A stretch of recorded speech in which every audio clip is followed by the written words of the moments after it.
Hello, everyone. This is Brother Benson, and I'm joined with Miguda. And also, I can see Gibson Connor is already on the comment section. Let me start with you, Miguda. How are you? And Gibson Connor, too. How are you doing together with Brenda Obeidi?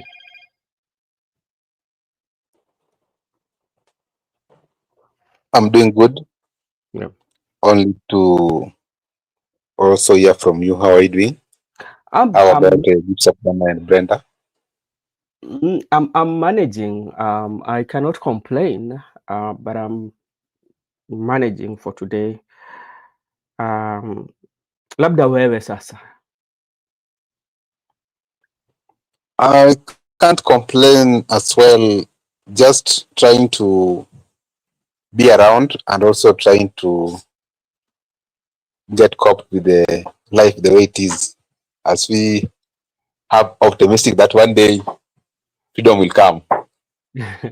Talking about freedom, freedom is such a wide. It has like so many meanings. It's not only freedom that you can get that freedom to rule your country or to be independent, but there are so many freedom that people usually say that I need my own freedom. People do say that. So freedom is wide, and I want to bring you to Tanzania. There's something that we saw in Tanzania, and I want you also to give us comparison, especially on how the police are dealing with our Kenyan police and how the Tanzanians are dealing with the people. Yesterday, Tundu Lissu, he had a court case that is going on about the treason. Actually, he was charged because he said no reforms, no election, and the authority felt that that was a threat, especially to the government. So he's facing that treason charges. But yesterday there was a court hearing, and there are people, the Chadema, the people who are Africa, people who are supporting Tundu Lissu or the Chadema, they were there. But like outside the court, Miguda, they were really, really beaten up, and you could see on how the police were interacting with them, and like it is unnormal to them. As compared to our police, even though sometimes we say that our police are bad, but like what I saw in Tanzania yesterday, that was not good at all. I think like there's something that Tanzania they need to rekebisha. What is your take, especially on what happened to the followers or the diehard of Tundu Lissu and the supporters of Chadema party? What happens to Tindu Elisu and supporters of Chadema? It is something that is uncalled for. It's a violation of rights of the people, and also it is a threat to the humanity at large, because a human being ought not to be whipped or not to be beaten by police officers, because the era of police force is gone, and currently what we have is police service, whereby they have a duty to ensure they promote, they have a duty to ensure they defend, they protect the right. But if the officer who is given that mandate to protect, promote, and defend your right Yeah. is the one who we call in contrary, Mm-hmm. trying to violate or deny you those rights. Their political rights have been denied by the police officers, and you want to compare with our country the way you have asked me. Mm-hmm. Kenyan system is quite different, because when the people were being Mm-hmm. whipped by the police officers, Mm-hmm. they end up going home without reporting to any nearest court.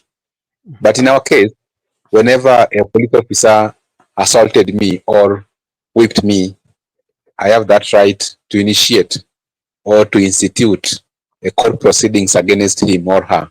And Mm-hmm. that one, you will see the police officer appearing before a magistrate or before a judge in the Kenyan system. And that is guaranteed under the Bill of Rights in the chapter 4 of the Constitution.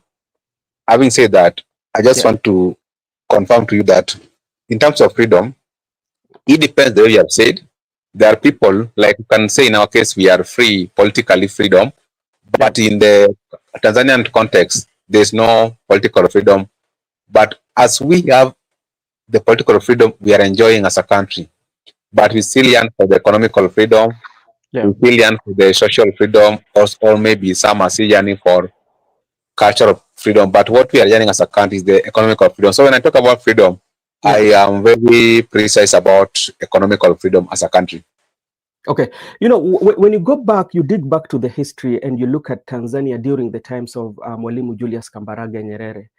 Tanzania during those days was like a beacon of hope, especially to those African leaders who were looking for independence, or who were fighting for the independence. When even you look at the relationship between Tanzania and South Africa, if you don't know, the Tanzania and South Africa are very close, and this is because during the fight of apartheid, Tanzania played a major role, not only in Tanzania, even in Kenya, when people like Miguna, people like uh, uh, Chief of the former Chief Justice, Willy Mutunga, even there are so many people, even Haile Manzurui too. I think like the Tanzania was like a safe havens for every African, who was looking for that freedom. That is a place they would go to. But now, when you look at Tanzania of today and you relate it to the history, it gives you very conflicting history, and I think it waters down that hope or that history. That Tanzania has always hold on the hearts of so many African countries who actually got their independence, or people who really achieved their desired, passing through Tanzania in the hands of Mwalimu Julius Kambarage Nyerere.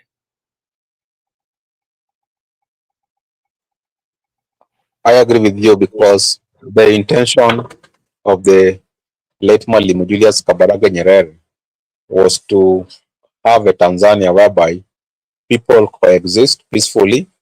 people coexist with their both political and economical rights being enjoyed by each and every person.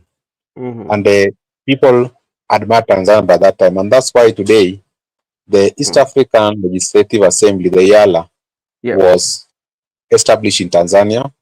The Yeah. East African Court of Justice was established in Tanzania due to the fact of the political environment or political Mhm. sphere of that region. And Yeah. even the Africans People's Court, that is under the Banjul Charter, is Mhm. in Arusha, Tanzania. By having all those legislative arms, or maybe the Place for adjudicator justice. arm, I mean, a hub for yeah, justice, I would say. have for justice in East Africa and also in Africa. And the Mhm. intention of African People's Court was to compensate the Mhm. victims whose rights were infringed or violated during the time of Mkoloni.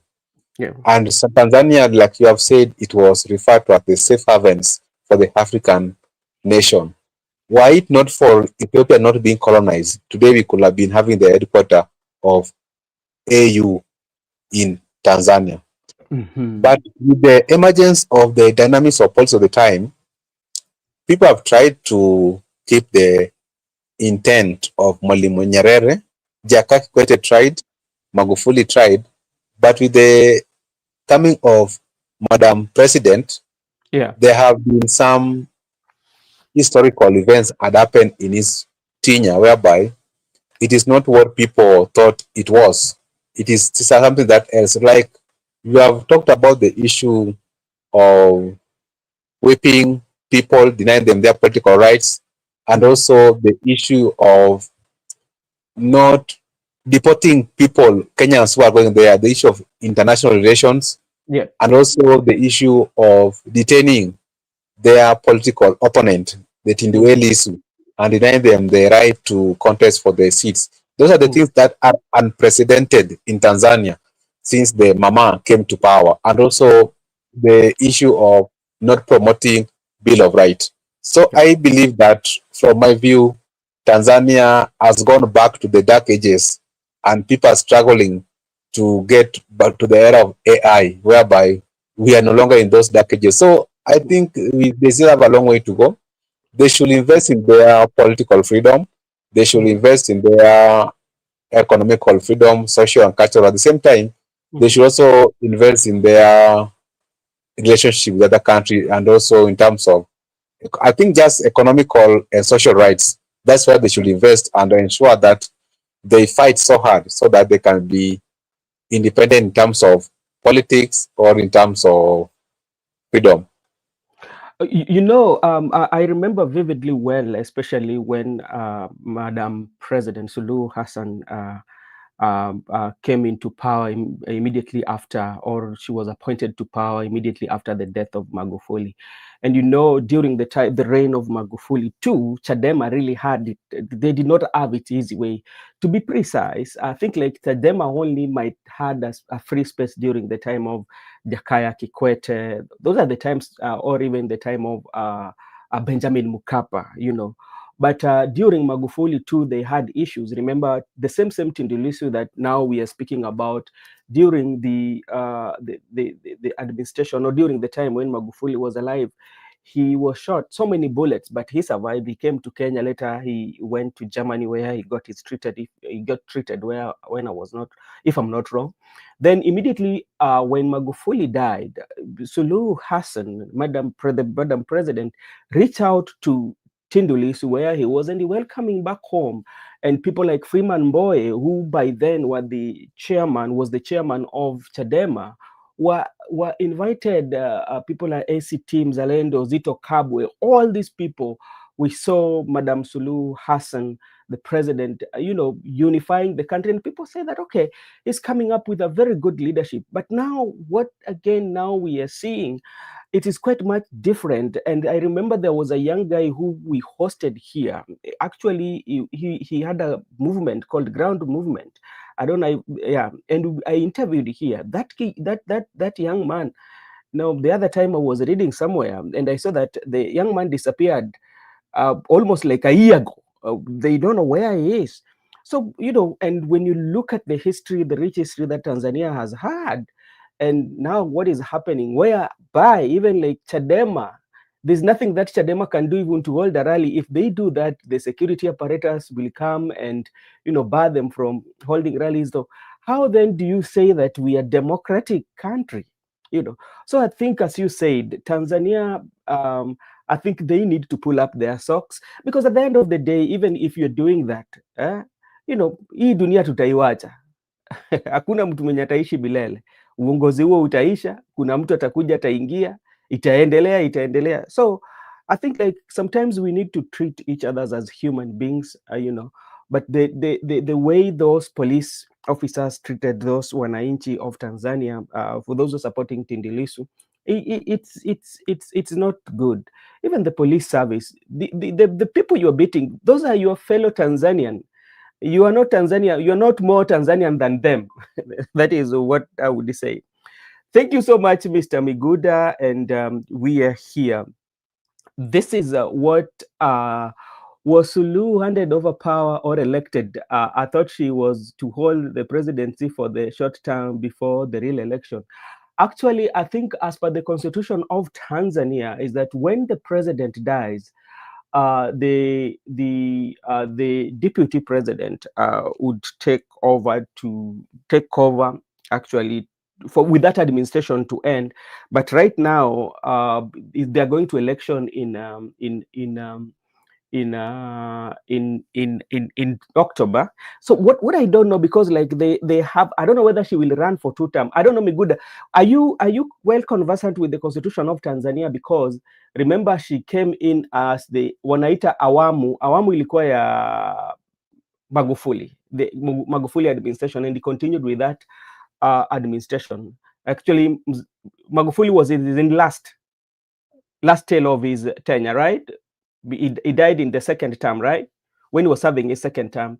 So the question is, when Mama Suluhu Hassan will be running, will she be running to start his first administration, then after 5 years again she will run, or how does it work? I'm not very sure.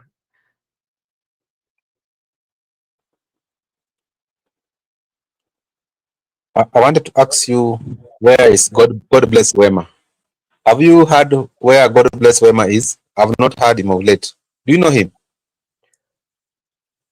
God bless. Oh, the guy who is coming from was it from Harusha or who? Yeah, from Arusha, God bless Wema. There were Tindulisu and Freeman Mboya, then God bless Wema. Three Yes, of them yes. were very critic of Of the the administration. administration. Yeah. So Ah, right now I can only trace Tindulisu and Freeman Mboya, but I can't get where God bless Wema went.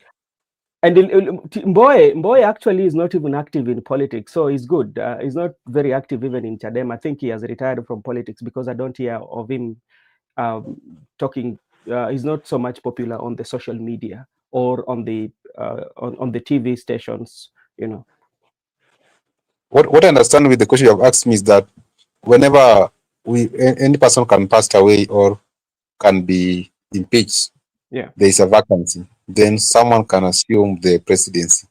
It can Mm-hmm. work either two ways. It depends on the argument. First, Mm-hmm. people can argue that whenever you are sworn in as the Mm-hmm. president, Mm-hmm. in either way, whether you came through election, through appointment, Mm-hmm. through vacancy of power, that one Mm-hmm. you have served your first term because you have been sworn in to take the responsibility and function of the president. So you are doing your one term. Then whenever election presents itself, you are going to do your second term and last term. In the countries where there are term limits, unlike other countries, you know, there are some countries there are no term limits. That can Mm-hmm. happen. And also, the people can argue that elections are being held after 5 years. So we never hold any election during your time. We just came as the deputy president. Mm-hmm. Now we have held first election, then we are waiting for 2030. But I believe that it is going to do two term in the respective of the first argument in the democratic space. So, which means in the history of Tanzania, Mama Suluhu Hassan will be, in case if she does like 10 years together with, I think, 2 years, so she will be doing like 12 years. She will be the longest serving president. Just in case if he does like 10 years, if he start her term in the election that is coming in October, then after then 5 years, she will run again. So that one will give us the longest serving president. So there's something here quite much interesting, Mr. Miguda. Let me just read. Um, um, Here. Somebody has just let me know that Freeman Boy nowadays is supporting Suluhu Hassan. Okay, that's okay. Uh, yeah, that's why it's quiet. Mm. And there's something that also Laban has said here that I want to tell him. Like Laban. Let me go read this. Where is the read? Okay, I'll get it. So Laban has talked about Laban, brother Ben, in Tanzania you fight for Chama cha Mapinduzi ticket, then you are a president. Okay. But I listened to, I don't know, I listened to this he used to be the ambassador to Cuba, Humphrey Folepole. He was talking about the way the Mama Suluhu Hassan especially was given over the ticket, like they went against the laid procedures in Chama cha Mapinduzi. I'm not very sure because like he has become a very big critic of the government. So that is something that is happening in Tanzania. Actually, if you listen to Pole Pole, there's so many things that is talking about this government, that the Tanzanian government, that they are not happy with. And remember, he was ambassador. Actually, he was stripped the ambassador title by uh, Samia Madam Samia Suluhu Hassan, just because of criticizing the government. So he's not going to be called Ambassador Humphrey Folipole. He's now Humphrey. The ambassador role is stripped out of a title from him. So that is that.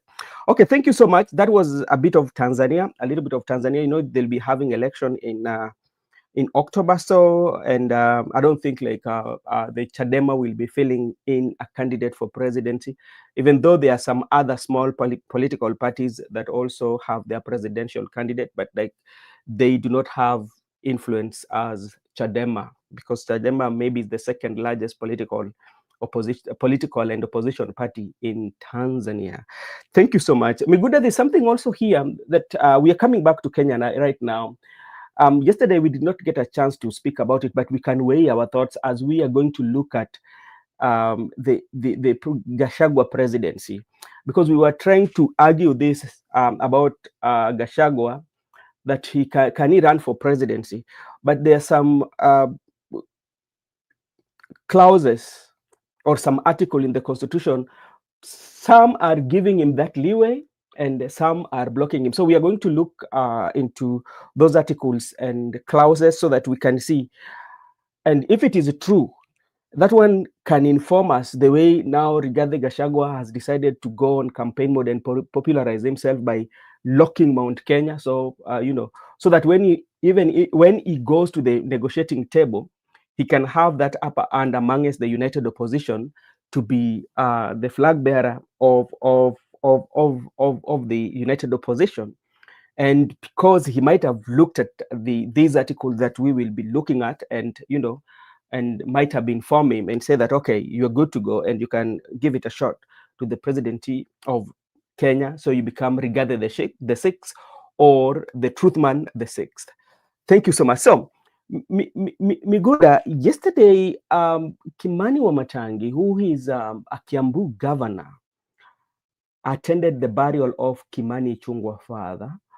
But from the look of things, it seems that Kimani Wamatangi and the President William Ruto, or Kimani Wamatangi and Kimani Ichung'wah, they were not in good terms, politically speaking, because of the protocol that was breached. Because, like, if a president visits a county, it is always in the protocol that the president has to be invited by the governor, or the governor should invite other governors who are visiting. But what we saw yesterday, we saw this Governor Mbarire welcomed the president, and Wamatangi was sitting very far apart.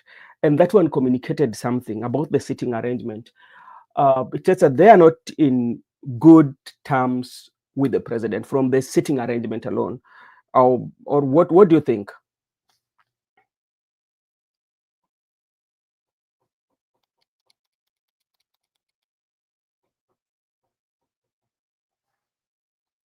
Okay, I can see Judith is saying Wamatangi is a true leader.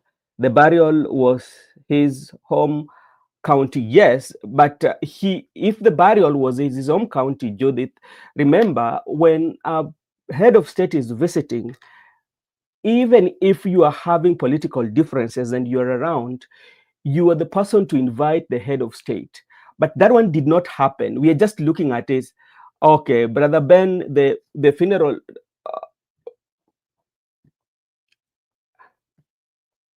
The funeral is a private what? The funeral, Brother Ben Laban Misiani saying that the funeral was a private funeral function. No, Laban, I disagree with you, because this is what I feel. Despite the political differences, this is a leadership. The Kiambu governor is somebody who is in charge of the county. The head of state is visiting in a kind of a democratic space, which sometimes we say we do have. We have to tolerate each other political differences. One, it was a funeral. Two, the head of state was visiting, so we should not show our political differences in the funeral. And there's, why did Kimani Ichung'wah reveal that Wamushomba is their project in opposition? True, that is also something that we were going to talk about, and we are going to look at what role. What about now Sifuna and Babu and Caleb Amisi? Does it mean that they are working together just to hold in brief? Yet they are government spies on us, or government operatives that are saying that they are in the third wing or the third force. Miguda, you're back, Miguda? I'm back. I just want to respond to that issue of Kiambu funeral, where the president was present and other key leaders in that region. The way our politics do operate, or governance, Kiambu County is a government, and it is a devolved government. But there is that cooperation and coordination between national and the county. Whenever an head of state visits the county, it is always proper for that protocol to be observed, even if they were in the funeral. Coincidentally, the governor was present. Let me give you a certain citation. Remember the time Orengo was the senator for Siaya and Yes. Obado was the governor for Migori County. When Mm. Orengo went to Migori for a function because of party issues, they said that it is Orengo, it is Obado who should introduce Orengo. Then they will say, how is it possible that a governor introducing a senator in that protocol? It is always protocol that it's the senator who introduced the governor. And there Yes. were chaos whereby even some people were injured until they Mm. were called for party disciplinary and also it was sorted out. In my view, it is not a big issue because first I have to accept that it was a funeral. It is up to the funeral host, people like Ishunga, to decide who speak or who not to speak.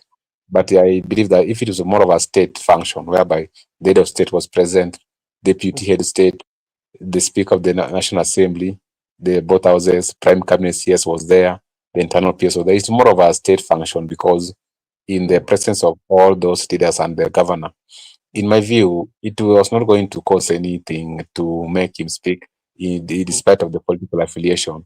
Because even the other time when Ruto was visiting Siaya County, Orengo was no DM, he received Ruto. So I believe personally that it can be politically castigated move whereby Mm. if you're not an ally, if I have any function of my own, you are not permitted to speak. The people who are only permitted to speak or to have a mic in my function are the people of my allies. So you are either with me or against me. So if you are against me, I'll I'll explore all sources possible to ensure that you are not going to be part of the team.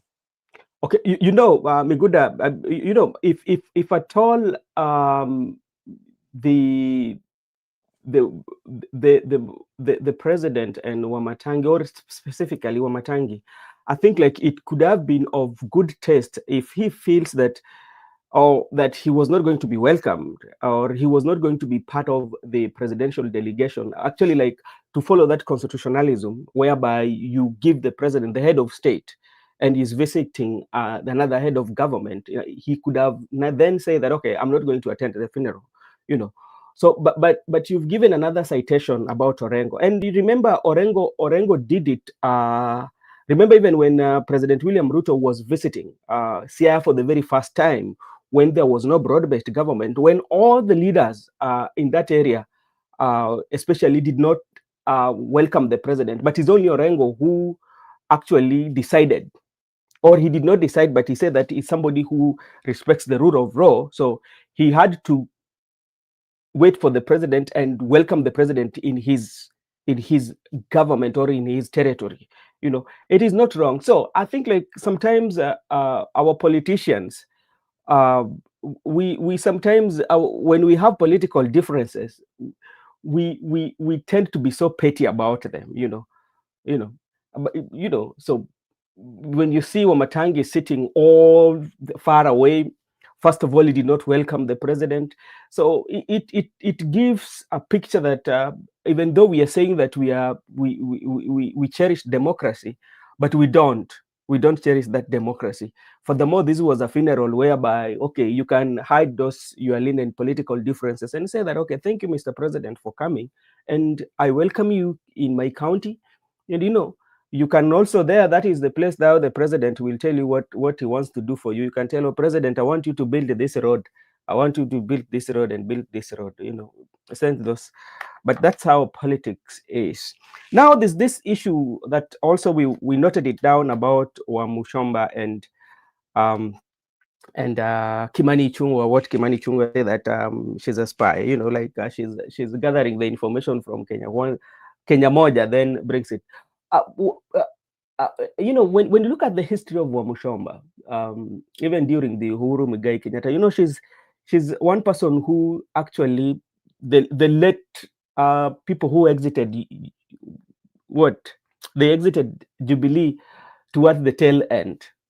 For the longest time, they were still in Jubilee, but they exited. So where does this one put Babu Sifuna and Caleb Amisi, the younger, the people who they are going to bring liberation? And now there's this issue that is coming out, like, okay, you are somebody who is now getting information. We've been sent you to get information from this guy. Will this one make this coalition to last, or this is going to break it? First, I want to say that me, I don't think that there is any secret in politics. There's no secrecy because, Mhm, like the Kenya Moja people, right now they have a WhatsApp group and they do their communication from the WhatsApp group, how they're going mhm, to meet, what they're going to discuss, whom they're mhm, going to meet, how are they going to collect those monies. So, which secretly is the lady getting? We are what spy? What kind of? And I think people like Babu Win and Sifuna, they're not that stupid that they can expose all their cards to when we are in a room discussing about the future of the politics of the country. I don't think there is any politician stupid who can expose all his cards to the members mhm, of the meeting. There are times whereby you need to go behind the curtain, then you discuss maybe with phone or you do some things by yourself. For instance, mhm, if you want to get the presidency and you are likely going to rig the elections, mhm, you can just talk about how you are going to do elections campaigns. But when you want to meet the chairperson of the IBC, it's up to mhm. you and him. You meet two of you, then you make a contract. You must declare me or not. There's no Yeah. way Ruto will tell you that I Chebukati will declare me. He Mhm. cannot say tell you that. So I don't think there's anything to be spied there. If that is Yeah. the argument of Ishongwa, then I'm sorry because I'm even me. I'm able to predict what's happening there because I know they have been having meetings and they have Mhm. also been contributing to other people, like more of an empowerment team, Yeah. and Mm. it ends there. But people like Bob want to be governor, Stefano want to be the senator, Caleb Mhm. want to be the MP. No one has declared that they want to be the president or the deputy president. So I Mm. don't think there's nothing to be inspired. They just want to believe that maybe Shunga is trying to justify that the reason why Wamuchomba left Gachagua is Mm. because maybe one of the two is that she was spying. But I don't think there is anything like a secret city politics whereby if you are in my team, Mm. you are a more you take information. All these Mm. things are in public domain. Remember, even when Gachagua was being impeached, people had meetings on WhatsApp. They were discussing how to impeach. So it's never a secret. It Mm. was very clear that we are going to impeach him, and the person to institute this impeachment was Mutuse. the person who instituted impeachment was called who? Mutuse. Mutuse. Mutuse. So I just want to say, I don't think Yeah.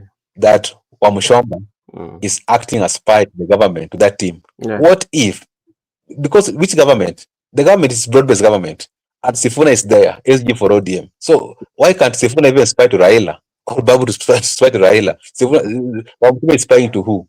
So I think it is not here or there. Mm. Okay. All right. Thank you very much. And like when you go to her social media, she has actually rebuttal and gave her statement saying that some of the Ichungwa's family members are her friends, so she was there as a capacity of okay, bereaving with the friends. That's okay. And before we go now, this is the last one, Migudam. Today, I was listening to a bit of Spice FM, and there's something that I picked from Spice FM, especially that I want us to look at. This is something that was said by Mwalimu Amunga Akanyalabundu. Speaking, this is what I quote. This is what Mwalimu amesema. Some of us left State House the following day on Sunday because we were waiting for our small allowance of 10,000. I received a message on my phone instructing me to be at the State House gate at 3 a.m. Saturday morning. We went to the gate, entered, and were then addressed before being told to line up and wait according to our names in alphabetical order. The Ministry of Education in Kenya and State House at times has become the center of fake news. That is according to Mwalimu. So now it is true that what even like Rigathi Gachagua was saying the other day when he was in Kirinyaga about, is it Muranga or Kirinyaga? When he was saying that the teachers were given 10,000 allowance token for attending the meeting at the State House. And how many, the numbers were how, there were how, there were how many number? Were they 10,000 or what? Or they were 100? What was the numbers of the teachers that attended the State House? Was it I think 100 or there were 10,000. 100,000 is a big number to be hosted in State House. there were There 10,000? were 10,000 teachers. So there were 10,000. 100,000 is like you're at the whole rally. You're addressing One, at two, three, stadiums. four. 1, 2, 3, 4. So 1, 2, 3. 1, 2, 3. So on that day, when all the teachers that attended, the allowance they got was around 100 million. That is what the teachers left with. What say that we already know Mushamba from the past and the recent movement. We must not dismiss what she has done and do. The rebuttal is a confirmation. Thank you so much. Yeah, she did rebuttal. Yeah, so Judith Karawita 10,000. Yeah, so and that is around 100 million. But we know, does this money, maybe the president is taking it from allowances, especially for entertaining guests that he usually gets from the budget, Miguda? That question is funny. And you said about entertaining guests, the allowances of Yeah, entertaining, yeah, the entertaining guests, president 100 has million. the 100 state. million. Let me tell you, the state has a budget that for entertainment. Yeah, it's true, but 100 million surely in one day. Even But this is what I'm entertainment. look at Anyway, in that week, how many people did the president meet? And remember, there are several also people. several people, and some were going with. So, which means like there are a lot of money within that week. President spent a lot of money from, there was a lot of money Half a spent. billion, almost half a Mm. billion. Of a billion. But I just want to say first, let me ask you this question before I respond Mm. to your question. Mm. The teacher, he said that he left State House on Sunday. Where Yeah. did that teacher left? Alala wapi? Maybe si kuna manyumba huko Nairobi, ama Nairobi hakuna manyumba, BNB ziko, hoteli zipo. They left State House on Sunday, so it means they slept in State House or where? Okay, They wait a went. minute. Some of us left State House the following day. So okay, so which means they left on Sunday. So which means walikuwa tu hapo kwa hiyo tent tu wanabangaiza, wanangoja pesa zao ziingie. That's what I was asking you. So I think they slept kwa tent because they were many. Okay. Lakini ni mzuri. But Unajua ukilala, by the way, unalala na unapata 10,000. Jani kulala tu unapata 10,000. Hiyo si ni mzuri bana. State House iko na security, wanaweza lala, kuna chakula, wanaweza kula supper hadi breakfast. So I think walilala tu hapo nje wakingoja 10,000 the following day. But I just want to say one thing about the issue of State House visit. It's not wrong to go to State House because it is a State House. People can visit anytime. You, anybody, you are permitted to do so. And if the president is willing to meet people, that's a good part of it, because it's always good to go there and to meet the president.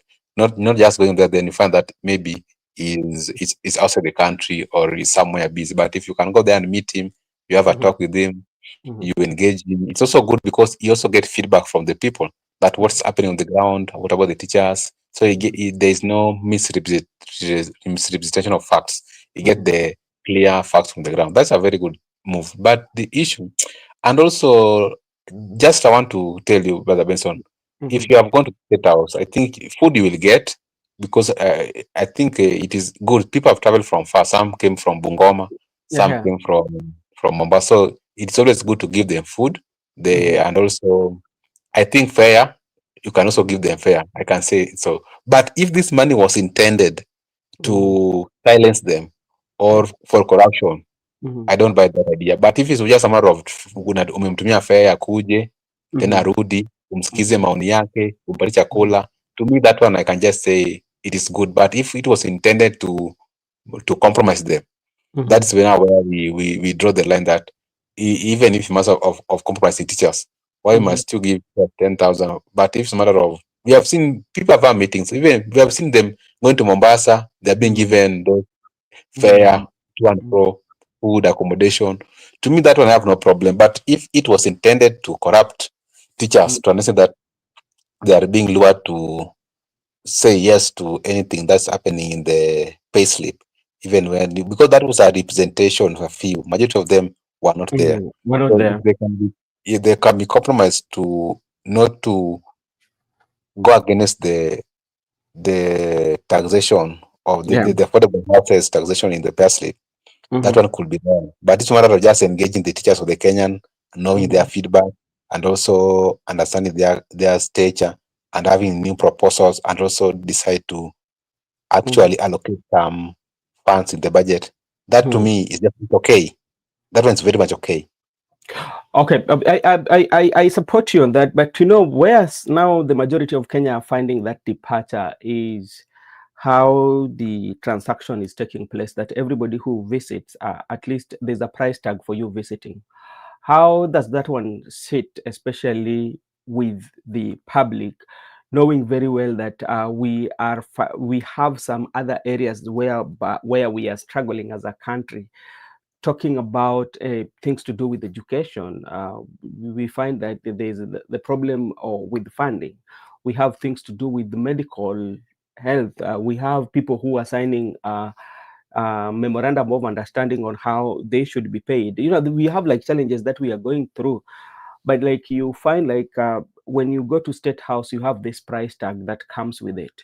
You know, like the teachers had the price tag of around 10,000. Now the price that maybe their leaders who have, because remember, was it one Missouri? Missouri was heckled. I don't know, Missouri or one of them, the Nat and the one of them, there was that heckling. That is one. Then secondly, you find them after that also they are in they during the time that they're deliberating on their issues, they also take that political stand by saying that two term, you know. And what has necessitated you to change your mind and say that two term? Is it because you given 1,000, 10,000, or because of the conversation that you have had that is making you now to change your mind and to shout two term as a civil servant? I got your question very well, Brother Benson. I just want Mm. to confirm to you that just to be a realistic, Yeah. because Mm.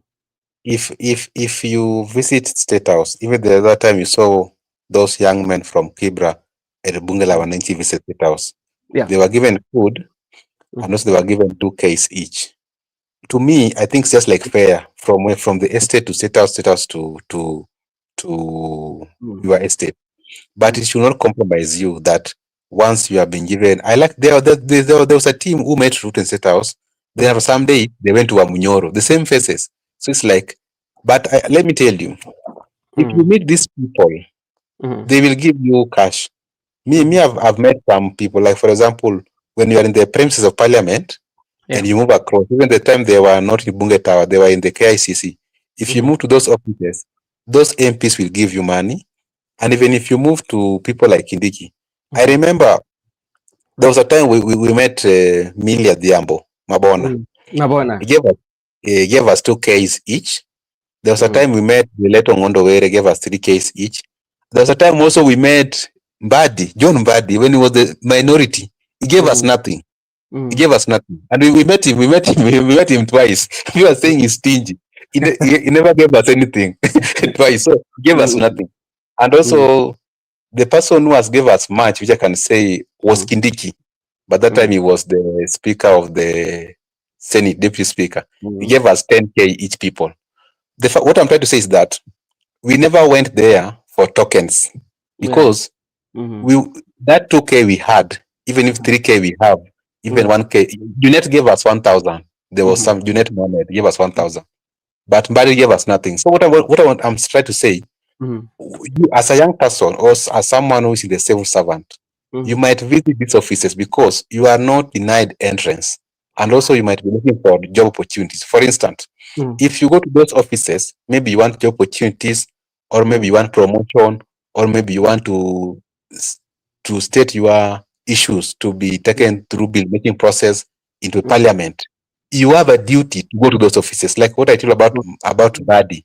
We Mm. wanted to do something to do with the bill making process, Mm. but that time when Duale was the majority leader, so we had no option but to go to through Badi. So Mm. whenever you meet them, in my view, Yeah.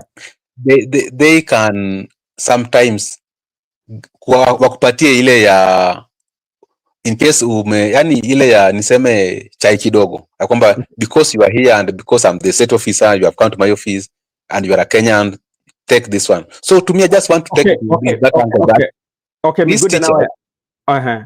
Okay, these you know. teachers, maybe Uh-huh. they were never bribed. They were just given that. Okay, I agree with you, Miguda. They were never bribed, and even what you've said. But now, at what point do I differentiate that this is not buying of my loyalty? And I want to give you two scenarios. Have you said very well that you visited this office, which means when you are visiting the office of Junet Mohammed or any other of the leaders that you've mentioned, they were not aware that you are visiting them, right? And they, on your way out, they said, okay, have this. But what if I called you and said that, Miguda, today I want you to come to the office? Then I give you. So at what point should I differentiate that this is not buying of my loyalty and this is just something that appreciation like? What I want to say is that Oh. if be it someone call you, Uh-huh. maybe, or he calls you, then he gives you that money. What I can say is that it depends on your conscience. What you will do after taking that money, because Yeah. like you understand what Gachagua was telling those Mount Kenya people, that do not bury an elephant with the tusks.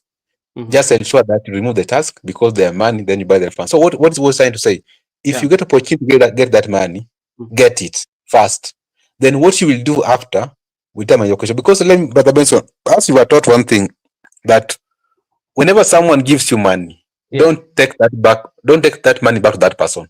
Take that money first, then you can start talking from that point. So what I want to say is that if some people are viewed that maybe it is corruption or maybe they have been compromised, to me, I can say it doesn't work out that way. If to you who has been given money, you decided right now that because I was given 10Ks, now it is total. That's now you are not doing the right thing. That's why I gave the example of those Bunga Wananchi. They were in State House and they went back to Gashagua's home saying one time, even though they were given 2Ks in the State House. So the fact that someone has bribed you, let me say so, or give you money, doesn't make you now to follow him blind, that because I was given 10Ks by Mr. President, now it is 2 term. But initially, you are a one-term person. Initially, you are advocating for the good governance. But because you have been given 10Ks or 1,000, now you say, okay, broad-based government is fine. That one do So, happen. But so like from the look of things now, the intention, maybe we are not saying the intention of the teachers going to State House was a very good intention because the president wanted to have a conversation with them, but immediately it changes to a political, then that one raises the question. yeah, you have even shed a light to my response. Yeah. I wanted to say this. The teachers, they are under TSC, but remember they are teachers of the Republic of Kenya. True. And Mr. President is the head of state. So when President inquire your presence in State House, you just have to go to that State House, because you might be, they want to discuss issues pertaining education of the country, or issues which people have been raising on social media. Now it's your time to go and speak for another person. So that one, going to there is not an issue. What comes after that? Because I was there, I submitted my grievances to the Mr. President. Then he responded, whether there were lies or not, but he responded. So the point is, after we have met with Mr. President, what are you now talking? What is your conversation? Are you still advocating for the issues you have laid to Mr. President, or because you have been given transport, let me call it transport, because you have been given transport, now you have changed conversation and you have told Mr. President that it is now 2 term. Those are the things you want to say. Area member of parliament has been Nairobi for the last 4 years. It's time for campaigns. It's coming back home, and you have been saying we want to see our Mheshimiwa is missing in action. So he has come back home, giving 1,000. You forgot all problems. You are saying, for instance, Junet Tano Tena, because of what he has done. So I think we should change the thinking capacity that whenever you have a duty to play or a role as a citizen of this country, do it. Do not be like I told the other day. If me, I can be called today to be to work for the government, I can't decline, because you have a duty. Go there, then whatever you know better, Mhm. Do them inside that government, but don't just be someone you're just outside criticizing. But when you are given opportunity, you don't have an alternative. So not that the government is bad, the Okay. government is good, but the people. So when you get an opportunity to air your grievances, Mhm. kindly do so, but don't shy off. So what comes after? That's where the Yeah. problem is. So let's take like the way you've said that if you get an opportunity to work in the government, just to go. Why is it that when the experts were taken to the government, like people started comparing and say that, okay, you people, you've betrayed us, but they were just going to serve their country? It depends on how you view it. Me, I view that first they ride on the wave, Yeah. but as you are inside there, Mhm. what you do speaks volumes. Mhm. Your intent speaks volume. Whether you ride on the Gen Z wave, Yeah. or you are compromised, or Mm. you mean well for your country. That's why now I Okay. tell you aftermath. What is it that is going to happen after? Okay. Okay, thank you so much, Miguda. That is something that is debatable, but like so many people have raised concern. I feel some Kenyans have raised concern, especially the amount of money that the president is using, especially to give token or whenever he invites Kenyans to have a conversation with them in the State House. But at the same time, you have to know that State House has always been allocated a budget that president can use for entertainment. So we don't know whether those are the money that president is using to entertain the guests that he invites. Playing with the pigs in pigs tea in the name of working for government is hypocrisy. Haya, ndio hiyo sasa, ndio hiyo sasa umesikia. Makubura, how are you doing, sir? Good evening. I'm doing good. I don't Yes, know whether I'm clear you are my brother. So umekuwa aje ama siku now. yako Okay, imekuwa thank vipi? you. Niko salama, nashukuru, sioni Mm. mabaya, ni Mm. kupambana hapa na pale kama Waafrika. Naona leo umetuwakilisha, iwapo hata kama uko nyumbani unatambua ya kwamba wewe ni Muafrika na umetoka Afrikani na Afrika ndo kila kitu. That is a nice thing. Allow me to also say hi to Miguda at let me say hi to Miguda. Allow me to say hi to Apopsi Mo at the comment section, Judith Caritha Yeah. at the comment Mm. section, Mm. uh, Gibbs Icona at the comment section, Laban Mm. Misiani and his two Tamas at the comment section. Allow me to also say hi to Brenda Obedi at the comment Uh, section. And just uh, to remind them that this is Brother Benson Media, and here we say that their opinion counts. okay, asante sana. I think we will drop Thank you. Miguda. Uh, thank you so much. One thing we like about Laban, Laban has never shied away from his two term. Mchana peupe, usiku, hata lazima kuambie, na ni mzuri kwa sababu ana pingamizi, lakini shida ni je, Laban, siku moja Raila akisema kwamba leo hii tunatoka kwa Ruto ama tunatoka broad based government, utabaki na two term ama utaendelea nayo? Sasa hizo ni labda ni swali ambao utatujibu wewe kama the two term ambassador at Brother Benson Media. Okay, sawa sawa. Makubura, we've had conversation of so many things, so many issues. We've talked about the issue of the teachers that were given around 10,000 at State House, and they were around 100, so which means like around 100 million the president used that day.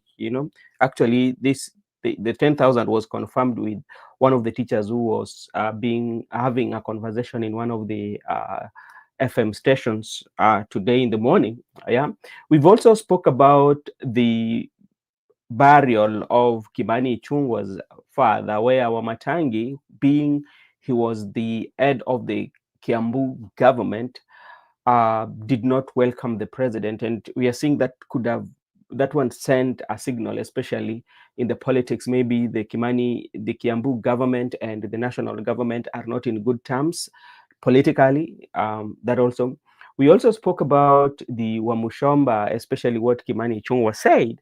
So we were asking, what is now the relationship between Babu and Sifuna and the young Turks who are bringing third force? what does that one mean to them?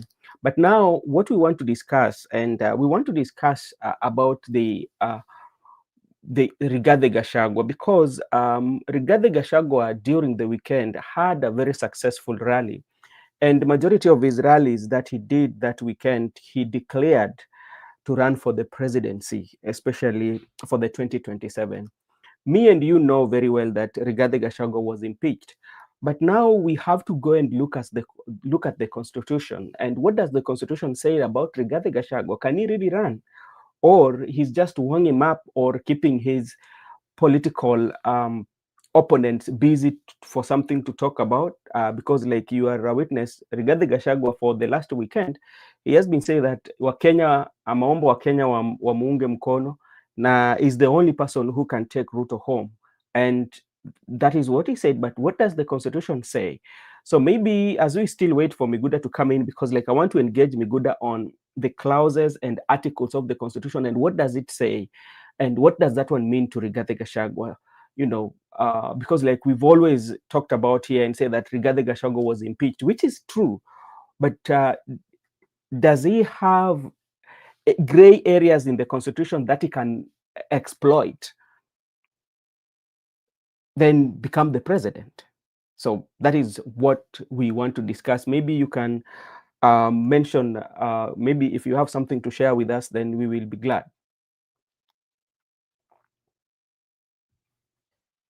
Okay, thank you so much. Maybe I first give my take on what was happening at the burial.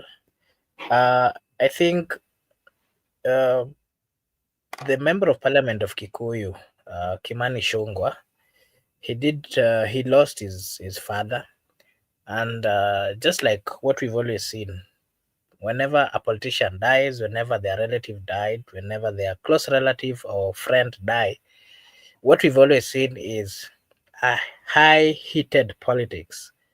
Of course, depending on the side where the politician is coming from, we've always seen close allies coming, and they've always, instead of mourning the person who has died, they will always speak about the leader, forgetting about the deceased. And that is one thing that I've always asked myself, if whether we are doing what is right as per the beliefs and the cultures of Africans.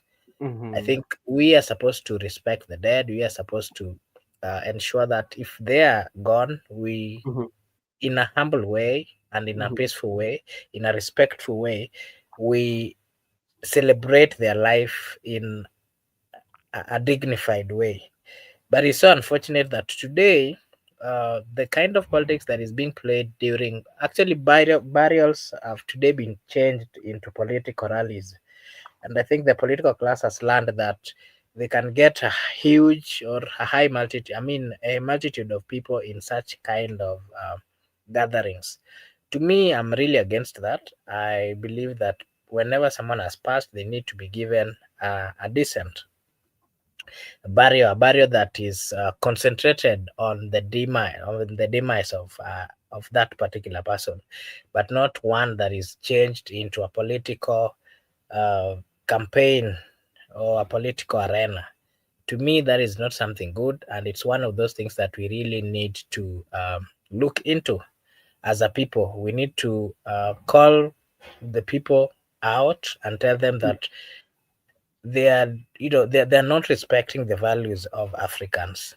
Okay. Something Oh, else that I did say, I mean, I can say is that I saw a political differences that was shown between some leaders, and of course yeah. that I saw quite a number of comments here about Kimani Show. I mean, the governor of Kiambu. Yeah. Remember, the governor of Kiambu, he has not been really in support of the government. Uh, and that I think started when quite a number of cases were being brought forth, and it was being raided by EACC each and every time, and that might have made him to take a different stand, or to Yeah. not really fully associate himself with the ruling government. But of course, he's from UDA party. Uh, that burial again, it showed that wananchi are themselves the political class are are all together. They're Mhm. united in a way, because we've always seen whenever one of the political leaders die, or their close relative, we've always seen a close reunion between the political class, Mhm. contrary to what we see when Kenyan citizens, who of course are of value to the community, have always died. So it's something Mm. that we should learn as a people, that we need to uh, understand that the political class are one thing, and we Mm. should not, let us embrace love amongst ourselves as the citizens of the Republic of Kenya. Let Yeah. us not get divided by the comments of the political class, because what we are seeing is a unity among themselves, and a unity of purpose, a unity that is helping them in their own class. They've set Mhm. a class, and that class, it is them and them and them. So it's upon the citizens of the Republic of Kenya to understand that they have a life to live, they have a Yeah. country to live, they have a country to ensure that, they have an environment to ensure that they also love themselves, they also unite, so that whenever they are faced with challenges, they Mhm. join hands and work together. That is one Okay. thing that I did note in that particular um, barrier. You've talked about Rigathi Gachagua. Rigathi Gachagua is a politician. Of course, he was a former deputy president before he was impeached as a deputy president not so long ago. And quite a number of issues were brought forth, Mhm. issues to do with tribalism, issues to do with mismanagement, issues to do with uh, insubordination, and such and so forth and so forth. What I can say is that all those accusations that were brought forth before Gashagwa, all those things are common in our political environment. They are things that we do see among our political leaders. And if really all those things warrant or are the right reasons where should be impeached, then I can say that quite a number of leaders that we currently have should then be recalled Mhm. or get impeached. But Mm. while that had happened, all these impeachment are political process, and they're politically motivated. So I can say that Rigathi, as much as he might have gotten quite a lot of sympathy from the people of Kenya, I Yeah. wouldn't advise him to go for presidential bid. The reason why I'm Why? saying so Why because would you not advise him to, or why do you the think he reason should not why run? I'm saying so is because there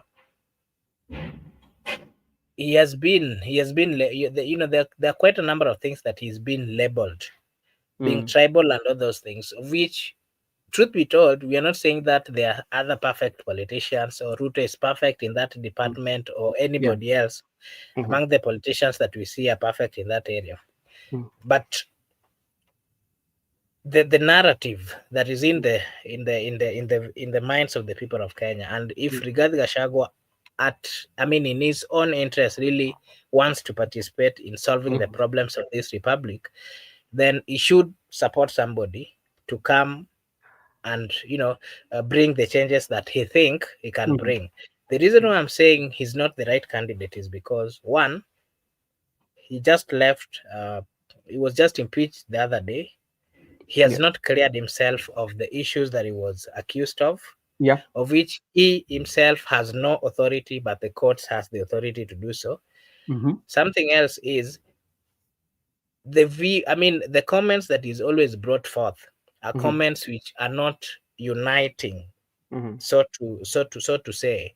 They are comments which are directly in favor of a certain region, and Right. at this particular time, with the views and all the dreams of the young people, Mhm. they need a leader who is going to who is going to dissociate himself with matters which are widening the differences between the political class and the citizens. We currently need a leader who is Mhm. going to solve the problems that the youths have always raised, issues to do with corruption. Rigathi Gachagua, not so long ago, has been not once but several times accused of such matters. Mhm. And for that reason, he is not fit. And not just No, him, even quite a number of politicians who are coming out. Makobura, Yes. you know what we want to look here. all those that you've mentioned, okay, it's okay. Those are things that should be decided on the ballot. But we are looking at the constitutionalism, the rights of Rigathi Gachagua before the constitution. You know, we as the voters, Well, we can decide as voters that, okay, the reason why, like I would advise, okay, I don't want Rigathi to vie because of the nature of its politics, is the way you are saying that it is not uniting. It's okay. But now, when now it comes to the constitution, what well, does the constitution say? to me, up to where I am, and with the little consultation that I've had with the Constitution of the Republic of Kenya, Gachagua is a Kenyan. He has the right to vie for whichever position that he's willing or he Yeah. wants. Again, as per what I understand, of which I'm hearing people are having different opinions, I know that he has the constitution does not bar him from vying for any I mean, if he's interested in that Yeah. particular seat of Yeah. presidency from where I sit. That is my understanding of the constitution. But well, I've had quite a number of people also saying that the constitution do not allow him. Okay. I think that's a discussion that we need to get deep into, because I've also followed quite a number of lawyers trying to explain the same. Some are saying the constitution does not buy him in any way. Like the other day I was listening to Advocate Kanjama, and he was he was actually clarifying the same issue, that the Constitution of the Republic of Kenya currently do not bar him. But again, if you hear the comments of other lawyers, they're saying he is barred from from running for that particular position. So I don't know which is which, but from my understanding as a Kenyan, I mean, not just as a Kenyan, following what I've read in the Constitution, I think the matters that he was accused of, until they are all, I mean, they get to the bottom of all the matters and give evidence that on this and this and this he was found guilty, then so far I think he's allowed to decide and to do what he wants. Okay, thank you so much. And I'm seeing my brother Barak. Before I let him to say hi, we want to look at the Article 32 Clause 1 of the Kenya Constitution. We look at 33.2, 34.2, and also we will look at the Article 99.3 and Article 75.3.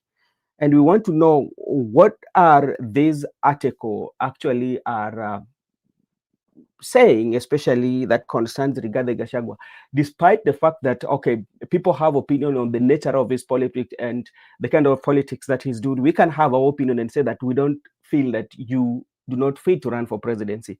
But now when we bring it before constitution, or before we look at constitutionally, you will find that, okay, the provisions that are there in the constitution, does it allow him to go to the ballot? Then the people can reject him at the ballot, yes or no? Baraka, barigani? Niko salama bwana brother Mbain, and wewe uko vipi? Mi niko kwema. Umepotelea wapi kaka? Nimekuwa tu huku na kule. Unatafuta? Nimekuwa huku na kule, mambo imekuwa ikichemka kidogo. Lakini nashukuru niko salama. Naomba nisalimie pia ndugu zangu Mark na Miguda. Nadhani hao wamepokea, na pia tuko na watu pale comment section pia. Natumai wako salama wote. Okay. Na Popsi pia natuambia we must not follow constitution, we must not follow interpretation of the constitution, but keep the constitution as it is. Okay. Thank you so much. Sasa ndugu yangu Barak, tumezungumzia mambo mengi sana, na najua tuko na mengi ambayo yametokea, lakini tumegusia yale ambayo tulikuwa tunaona labda inafaa tuzungumzie. Tumezungumzia jana mapolisi wale wa Tanzania venye walipiga wananchi pale walipoenda kushuhudia ile kesi ya Tundu Lissu. Ilikuwa inafanyika pale, wakapigwa. Tena tukakuja tukazungumzia mambo ya Wamatangi ambaye walikuwa kwa mazishi ya babake Kimani Ichung'wah, lakini hakupatiwa nafasi kuongea, vile vile hakukaribisha rais, na unajua kwamba ndio mkubwa wa kaunti wa Kiambu. Lakini ukiangalia kisheria ama kwa ile heshima ambayo tuko nayo katika serikali kuu na serikali za ugatuzi, ni vyema rais wa serikali ya ugatuzi, pale rais anakuja, unafaa mualike.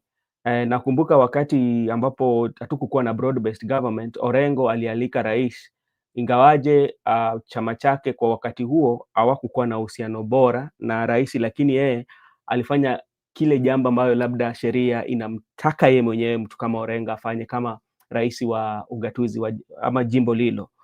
Na pia tukazungumzia mambo ya Githoni wa Mushomba ambayo ilisemwa na Kimani Ichung'wah, tukauliza, je, hii inaweka Babu Owino ama the Third Alliance wapi, kama kwa kweli yale ambayo alisema ni kweli? Alafu mada ya mwisho ambayo sasa tulikuwa tunaanza hapa kuzungumzia ni mada ya kuangalia kama kweli sheria inamkubali Rigathi Gachagua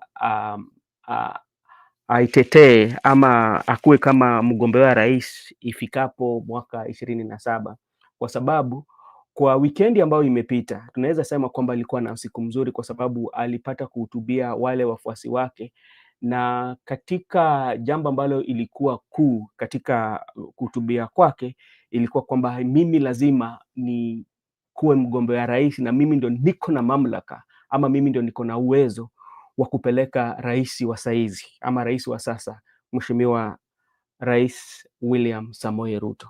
Hapo ndio sisi wenyewe tumefikia. Labda kama uko na jambo 2-3 labda unaweza kuongezea, alafu tutaingia kwa mada ya kuangalia kama sheria inamkubali, na kama sheria inamkubali ndio maana kuna hiyo ujasiri kusema kwamba mimi niko tayari kugombea urais, na kama sheria imkubali ama sasa itakuwa tu ni vitisho tu kwa wale watu ambao wanataka wanashindana nao. Asante sana Barak.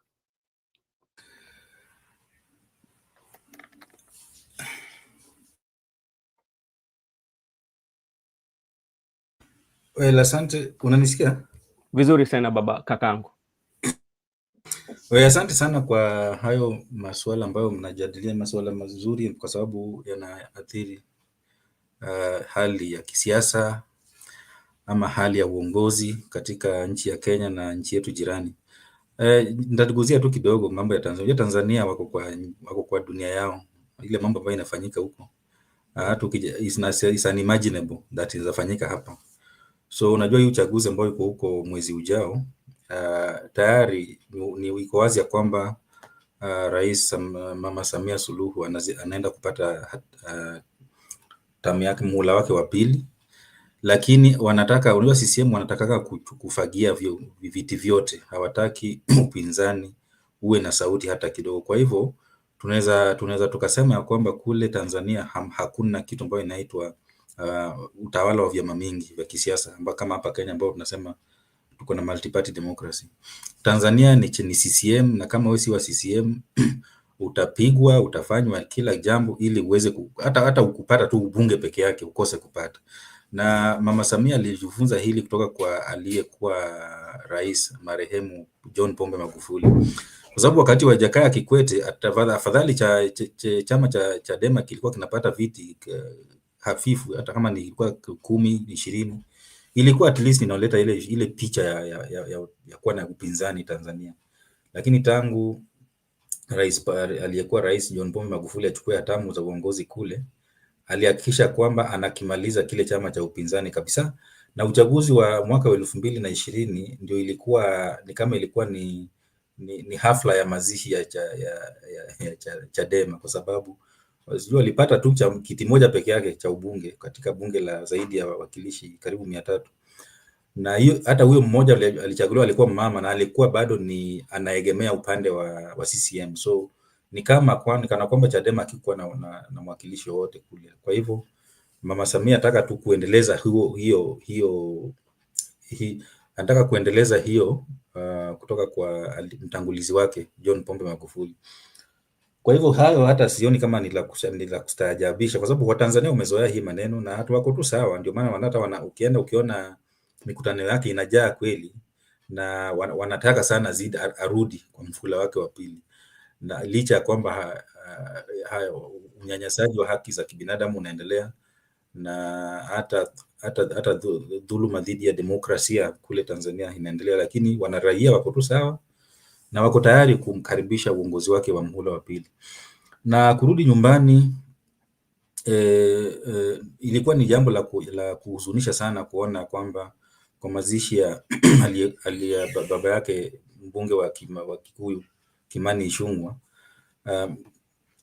ule mwenyeji wa rais ambaye alikuwa ni gavana wa Kiambu Kimani Wamatangi alinyimwa nafasi ya kuongea. Na si kisheria, lakini itifaki inataka ya kwamba kama ni gavana ambayo rais anakuja kwa kaunti fulani na hilo gatuzi gavana wake anafaa awe anakaribisha kwa sababu yeye ndio mwenyeji wa rais. Lakini tumeona kwamba siasa yetu ya Kenya saa zingine itifaki inawekwa kando kwa sababu ya siasa. Unakumbuka Madaraka Day ile ilikuwa ya aliyekuwa Rais Uhuru Kenyatta, mwisho rais mstaafu. Itifaki inataka kwamba naibu wake amkaribishe, na ukumbuke hiyo siku hata Ruto hakupewa na hata microphone. Vile ule mtumbuizaji ule alikuwa MC alimaliza akihand over hivi, Uhuru akasimama mbio akaanza kuhutubia watu. So saa zingine unapata kwamba itifaki inavunjwa kwa sababu ya mambo ya kisiasa, lakini itifaki inafaa kufuatwa, ili hata kama mko na tofauti ya kisiasa, hata kama mko na tofauti ya maoni, itifaki inafaa kufuatwa, kwa sababu huyo ndio gavana wa sasa ambayo ako katika ofisi na analipwa na wananchi kwa sababu ya hiyo kazi ambayo anafanya.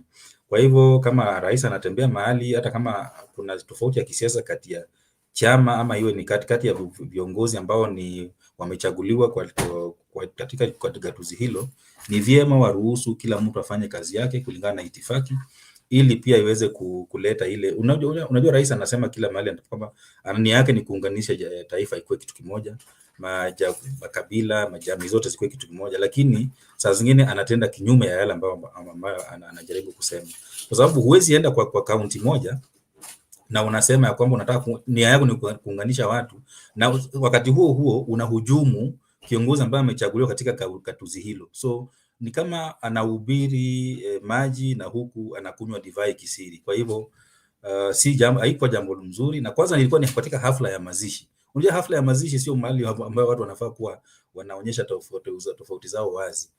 Nilikuwa ni jambo la kuhuzunisha sana.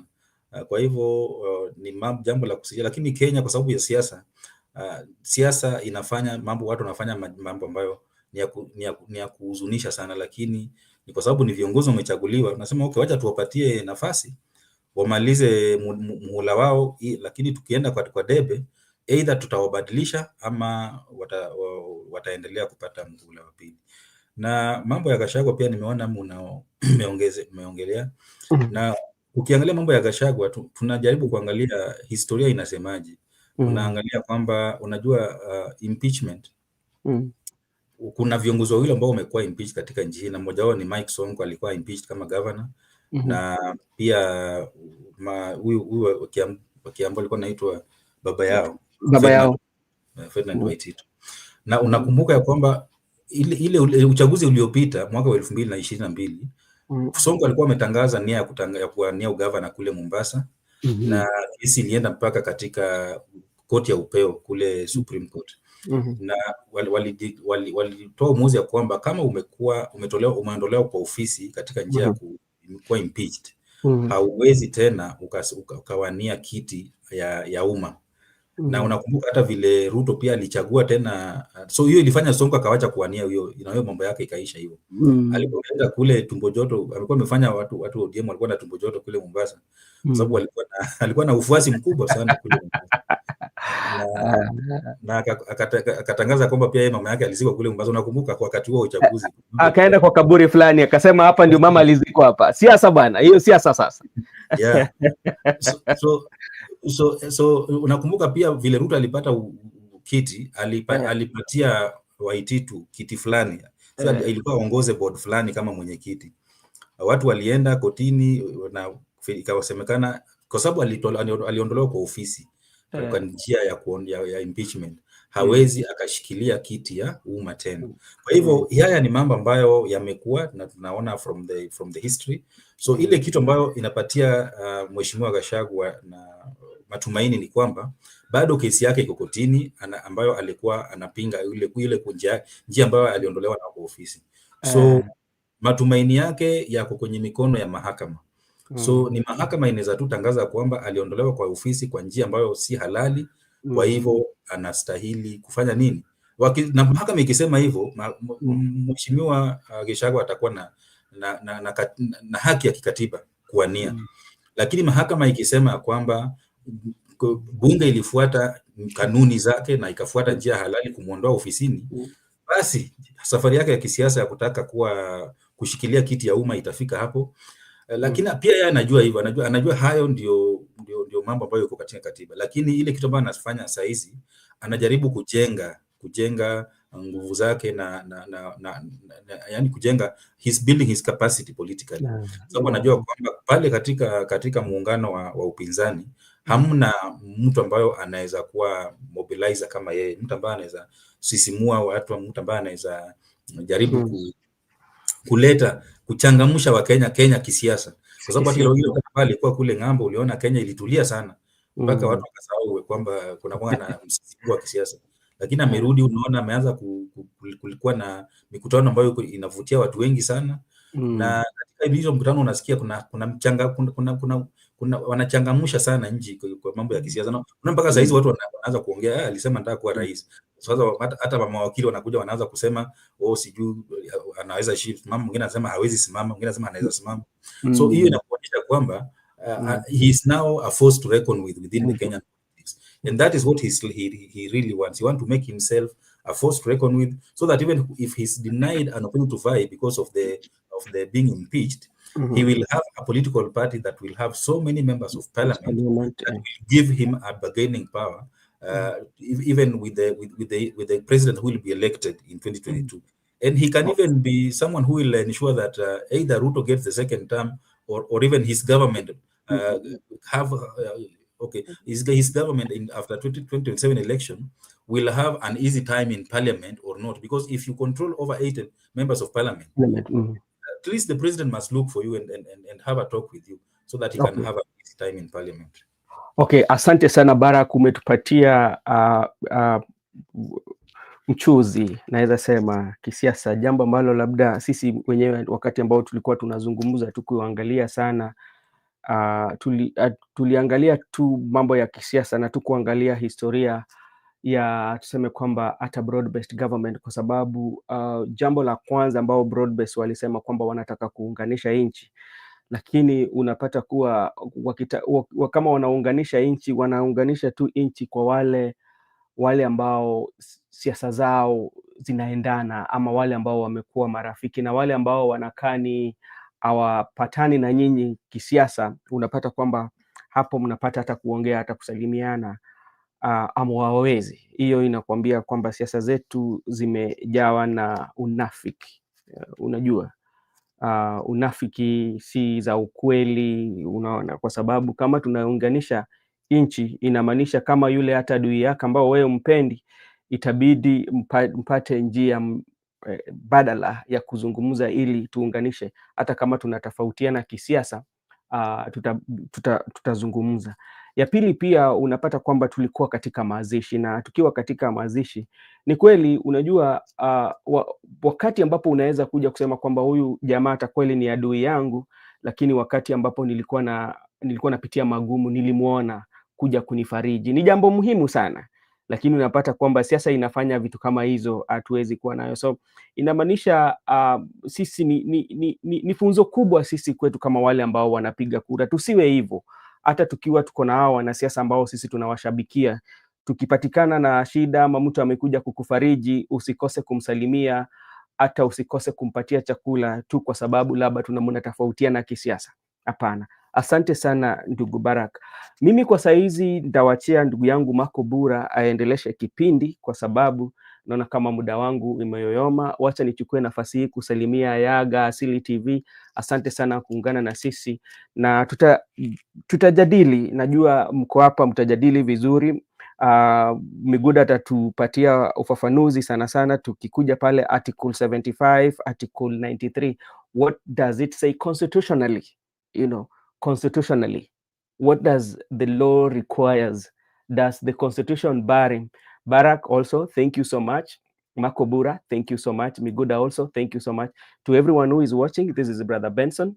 You can also find time to support us and by subscribing to the channel. May God bless you all. See you tomorrow at this particular time, this time of the day. Thank you so much, Ayaga and everyone.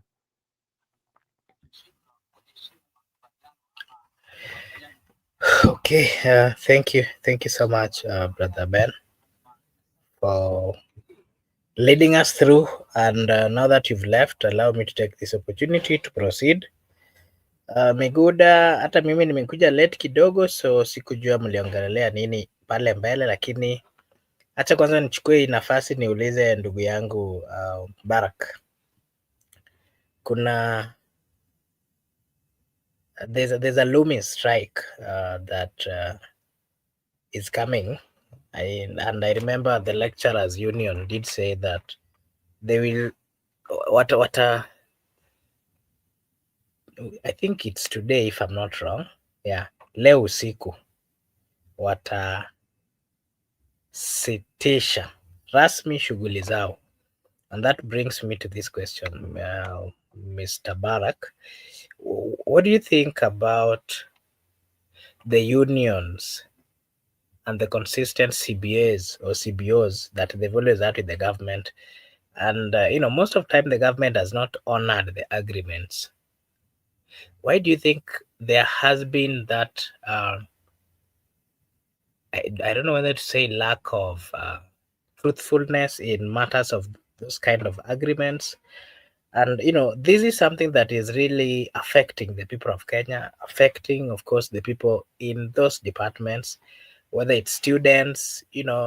First remember the kind of how difficult it is today to take your children to the university or the colleges or whichever, and then you've struggled and taken them to school, and then over there are issues. The teachers cannot come to class because they feel that they've not been understood by the employer. And Barak, you being an academia, what is your take on this kind of pull-up that we've always seen among, not just within the universities, we've seen it within the lower, let me say the primary schools, high schools. We've seen it with the doctors, we've seen it with the teachers, we've seen it with the nurses, with the doctors. What is not happening, and what do you think is the best way of solving all these kind of differences that the government has always had with the professionals? Mr. Barak? Thank you, Mark. I think the answer is very simple. When the government does not prioritize what matters to the nation, this is what normally happens. The government does not prioritize education. The government does not prioritize health. And these are the things that are touching the common mwananchi directly. Because if you go to public schools, that's where you find the children of the peasants, the children of Mama Mboga and Watu wa Boda Boda, the children of most of the common Kenyans. They don't take their children abroad. They don't take their children to private school. They take their children to government schools. And the government has not prioritized education in public school. And that is the biggest problem. That is why you see that an MCA is earning a lot of money, more than even a professor. And that is why you see MCAs who you saw them struggling to speak in the Senate, trying to speak things that are not even add up. You can't even understand what they're saying. Those are people are earning a lot of money than even the professors that we have in this country. What kind of a society can you have if you don't prioritize people who are shaping the nation? Education is the backbone of any society. If you do not invest in education, if you do not pay people who are instilling knowledge in the children of any society, you are preparing that society for failure. And that's why you see all these problems. Teachers, they shape the society by teaching children from the kindergarten all the way to the university. Teaching profession has been a ridicule. And that's why you see school dropouts bragging that they have money more than even the professors, because of the government's failure to invest in education to ensure that professionals, people who are working in academia, people who are the top brains of this country. Yeah, when we had a problem of COVID, did you see people running to those school dropouts who are billionaires for any help so that they can get a vaccine? Yeah, people were focusing on researchers and professionals in the health sector. Yeah, to look for a way to generate a vaccine. When we have a outbreak, we do not run for those to those school dropouts so that they can help us with new knowledge to generate new medicine or whatever. So once, as long as you do not prioritize what matters to the nation, you will always have problems, because it is obvious that the government that we have in this country have not seen education as a key aspect of building the nation. Even when we are talking about industrialization, even when you are talking about, I don't know how to build economy, you must invest in education, because that's where it all begins. Yeah, and that's why you've seen teachers always going on strike. Right now, you also is calling for a strike because the CBA that they signed, the government commitment that they signed last year, they've not honored it up to now. And the leadership that we have at the Ministry of Education is the genesis of these problems, because I think the CS there does not really understand dispute resolution mechanism.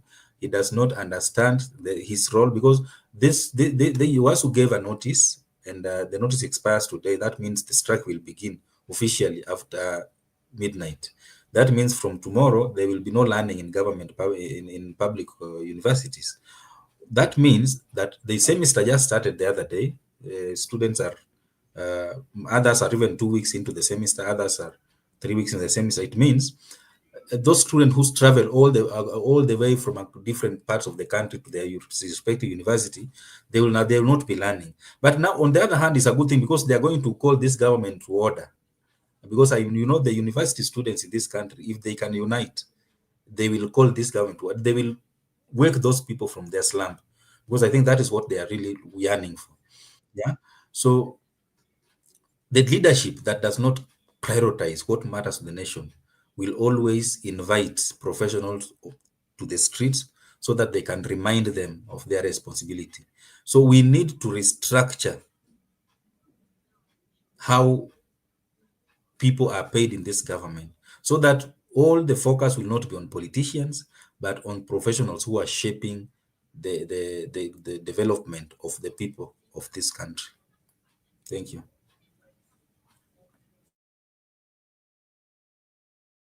Okay, thank you. Miguda, what is your take on the looming strike that is expected from the university lecturers? And you understand how strong the university students have always been on matters of bringing sanity in matters or in governance.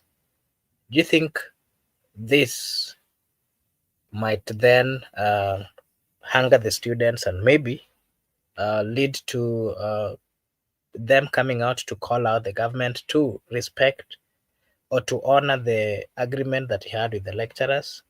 Miguda. And how is it then going to affect the students who just reported? Quite a number of them, of course, are just reporting this month. Miguda?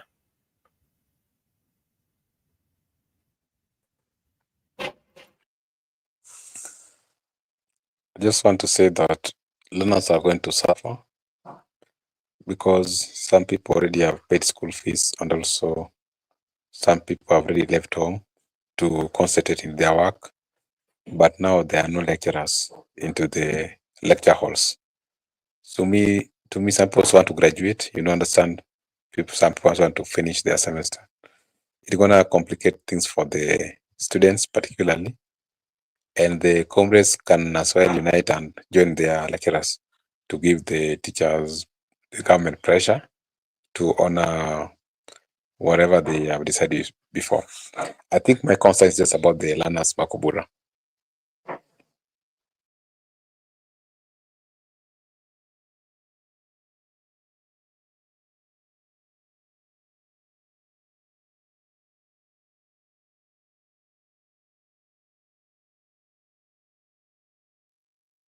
Meguda? Okay. I think Meguda has dropped. And Mr. Barak, something else that I wanted you to give your take on is the issue of LSK President Faith Odhiambo, Wakili Faith Odhiambo. She's saying that she will continue na ni kama ashtuki na hata abanduki pia kwa vile alipewa nafasi na rais kusimamia wale what we call compensation to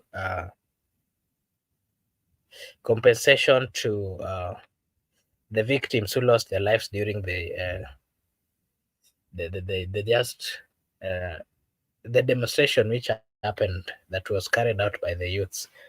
What is your take on her stand? Because she is one of those people who has always been loved by the people of Kenya, on how she handled the whole situation on matters of representation, of matters of standing with the victims, on matters of coming out to call out the government for the bad things that they did. What would you say about her current stand? And she's saying that she's even ready. Whoever wants to remove her from power should do so. And maybe before you come, allow me to acknowledge and say a big thank you to our good friend Gypsy Corner for having gifted our channel membership, and that is a good thing. We really appreciate. Thank you so much, Gypsy Corner, for the consistency in supporting us. We don't take it for granted. We are really grateful. Thank you so much, and may God bless you. Allow me to acknowledge the presence of Eric Ayaga, the comment section, Nasile 2 TV, and others who are watching us. Thank you so much, and karibuni. Mr. Barak? Well, the issue of Faith Odhiambo is that she wants to participate in the panel that is going to compensate the victims.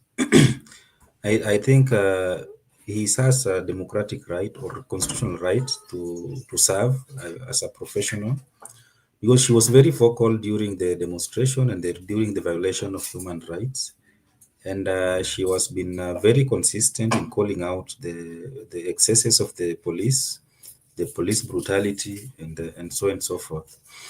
So serving on the panel, if you listen to why she accepted the invitation, is so that she can help the families who are affected by either losing their kins or their kins were wounded to the extent that now they are disabled. So she has a she has a good reason, a valid reason to support to work into that. And I remember,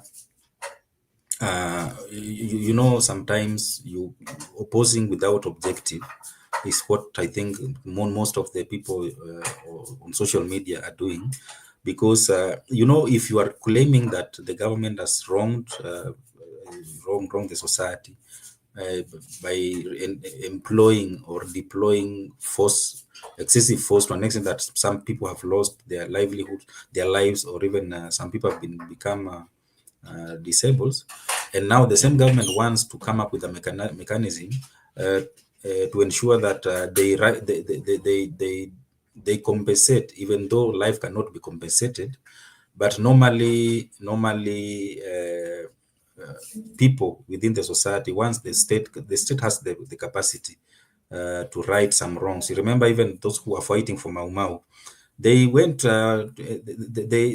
they went to court in London, and they asked for compensation. and they were given some millions of sterling pounds, and they come back here celebrating. Remember, Paul Mwito was the one who was a lead lawyer in that case. And they did not, the British government did not resurrect people who died during the Mau Mau uprising, but they were compensating those families because of the trauma, because of the challenges they faced during that time. So it's a good practice that people will the government will try to right the wrongs that they did in the past. The only challenge that I have with that is that if they are compensating the families, let the government not continue doing the same thing to other, because it will now be a cycle of people being killed by the government, and now the government compensating the families, and now it will not have any meaning at all. So if the government is committed to compensating the families, it should also be committed to stopping police brutality and using excessive force during any picketing or demonstration, because that is where the border of contention is. So I support Faith Odhiambo or any other individual who is serving that panel, because they are there to serve the interest of the victims, not the interest of the state. And Law Society of Kenya is a very important actor in that panel. So Faith being the president, I think it was wise for her to serve in that panel, because if she opts out and now the government goes on and now this the panel goes on and finalizes the work, and now they still also start complaining that our views were not factoring because we are not representing. So the issue of representation is very important in such a panel, because the Law Society of Kenya being drawing membership from all the lawyers and the judges and magistrates in Kenya, it's a very important body to be part of that panel. Thank you so much, Gypsy Corner. So nice to see you there. I was wondering, where are you today? And thank you so much for gifting Brother Bedson Media. And tutaongea hiyo mambo ingine baadaye. Yes, back to you, Mark. Okay, thank you. I'll also get yeah, that was something that I saw yesterday. So tuko hapa tutaongelelea tu bado tuone vile hiyo mambo itaenda. Hiyo yenye imeguzwa hapo kidogo you were mentioned in your absentia as the chief supporter of the biggest team in I don't know whether to say in the world or not. Yeah, so thank you so much, Barak. And Miguda, I don't know if you can hear me. Miguda?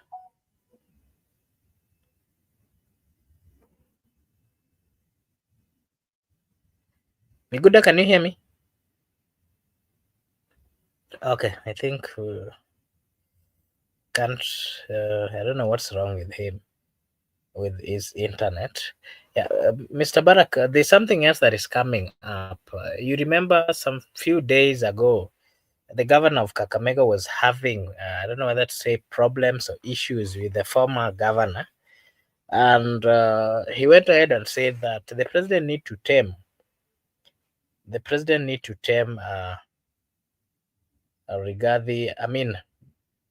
former governor, Oparanya. And that he also called on the party leader, Raila Amolo Odinga, to also assist in taming him. And then after that, today, of course, we saw the courts. The court said that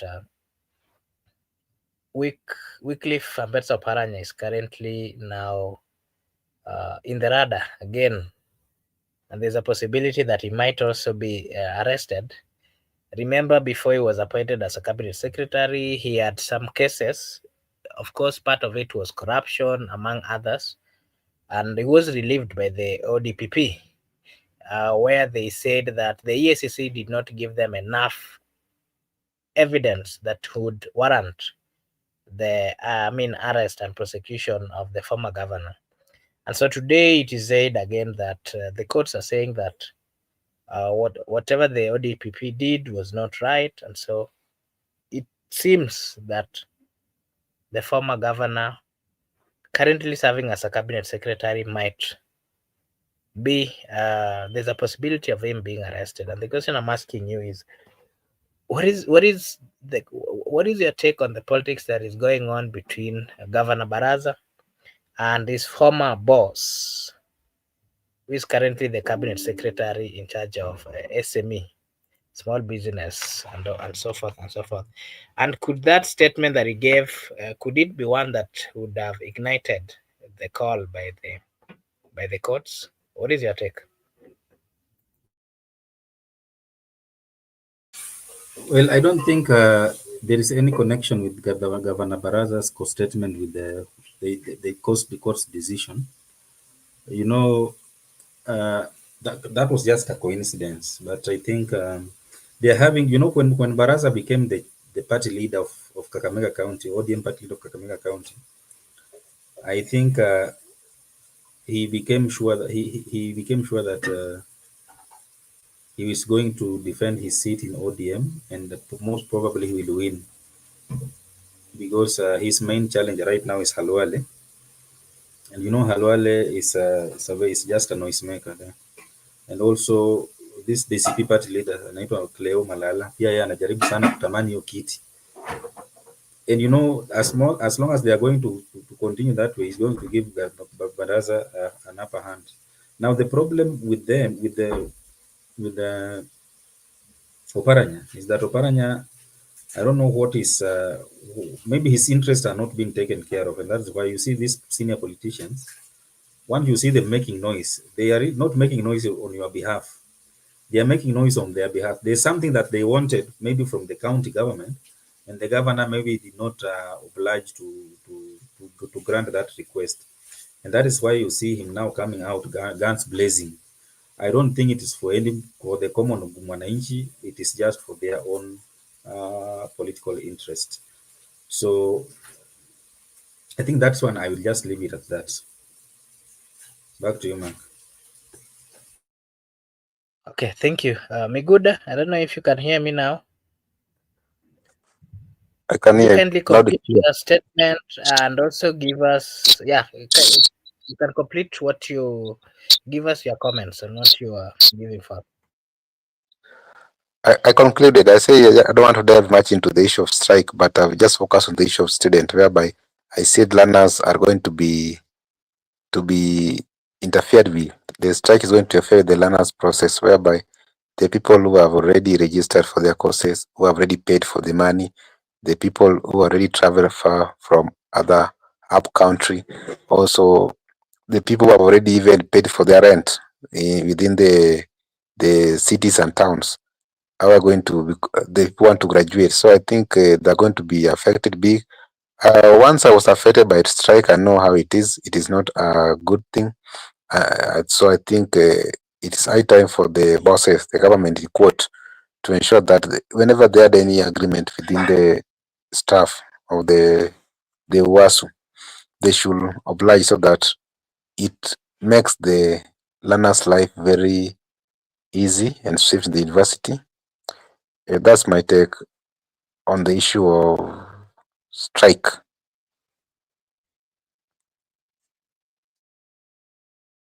Okay, Miguda, maybe you can also give us your take on what you think about the president of LSK stand on matters of, being in the panel where compensations are being discussed for the fallen heroes, those people who died during the demonstration. What is your take? She's saying that she's not going aendi kubanduka, hata banduka, abanduki, and that she understands, and she's actually saying that she has reasons why she accepted that invite, and whoever wants to remove her, let them go on and do so. What is your take? Before I talked about that issue of compensation, let me discuss this issue of Gachagua. Then I'll conclude that one. First, we have tried to discuss whether Gachagua can be permitted to run for presidency, or maybe can be disqualified. And to me, either stance, because it can be permitted, it can be declined to run for presidency, depending on how he will exhaust his case. Because as things stand, what I believe that the Bill of Rights are individual rights. They are for each and every person. Gachagua is not an exception. He enjoys the same rights any person can enjoy in the country, and he can make an application into the court for redress or for denial, violation, or infringement or threat to a right, maybe during the time he was being impeached. Either might have happened. By making an application, the court may grant appropriate relief to the applicant, that's Gachagua. And I was looking at Article 23, Section 3, I think D.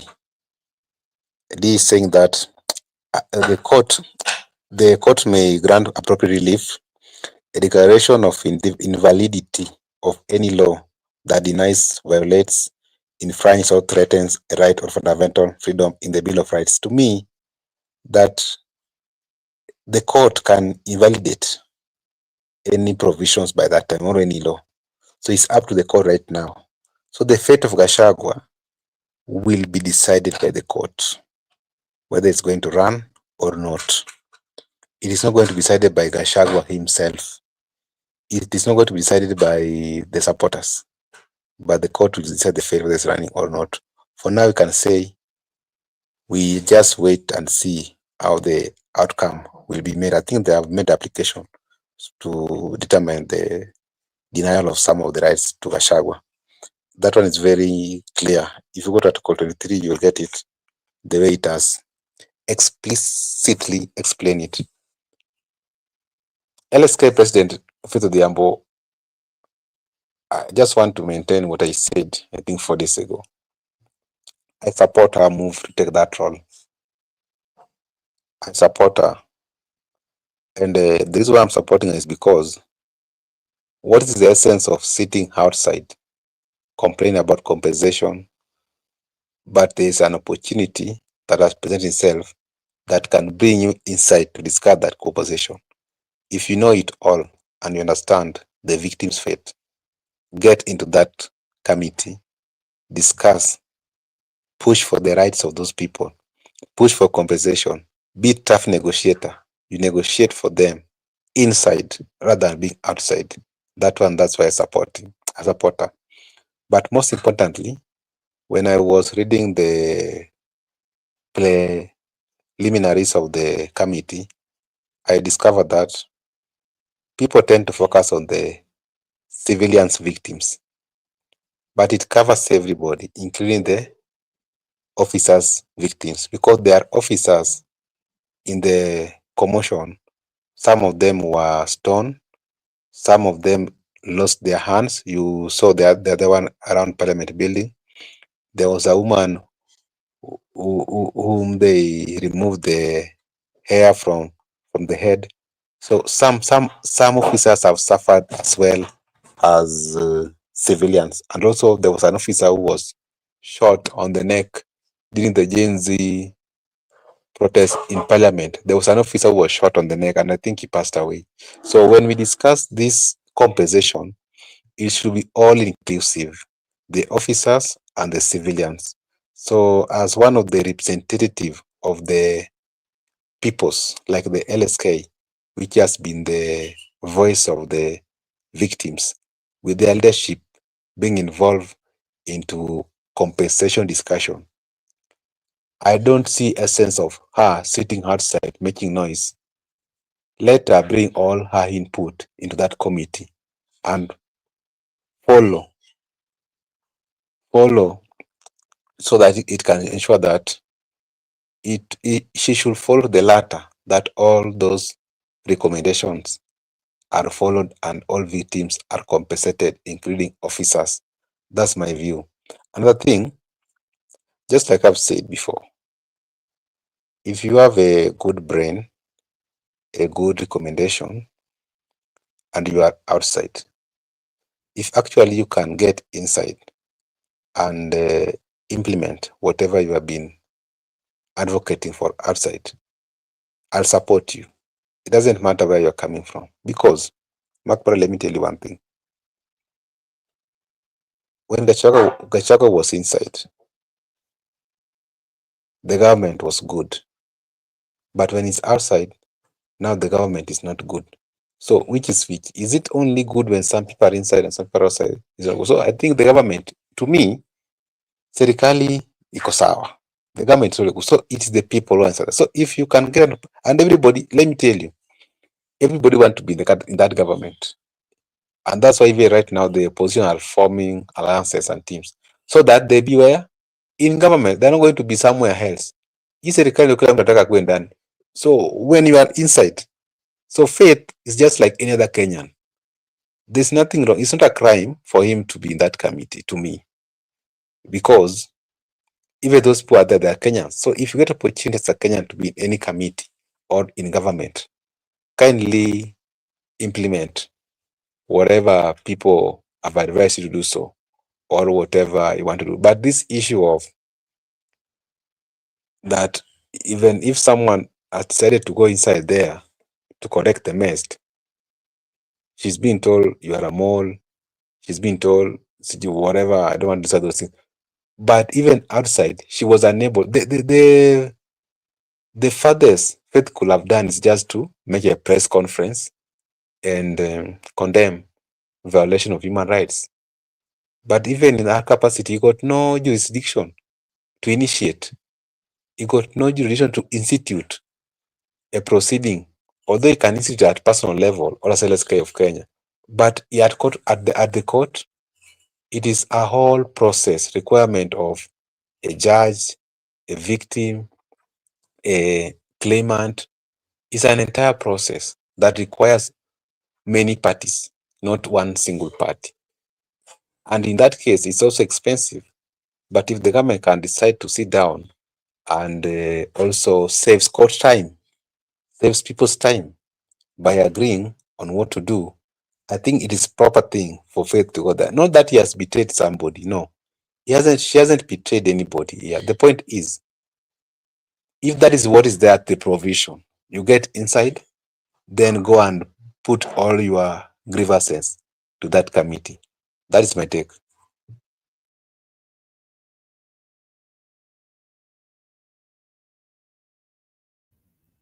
Okay, thank you so much for your take. And another question that I wanted to hear your take on is I don't know whether you had the opportunity to watch the cabinet secretary in charge of security, who was being hosted yesterday in Citizen, and the Kenyan youths, not just Kenyan youth, the people of Kenya had quite a number of questions that they brought forth.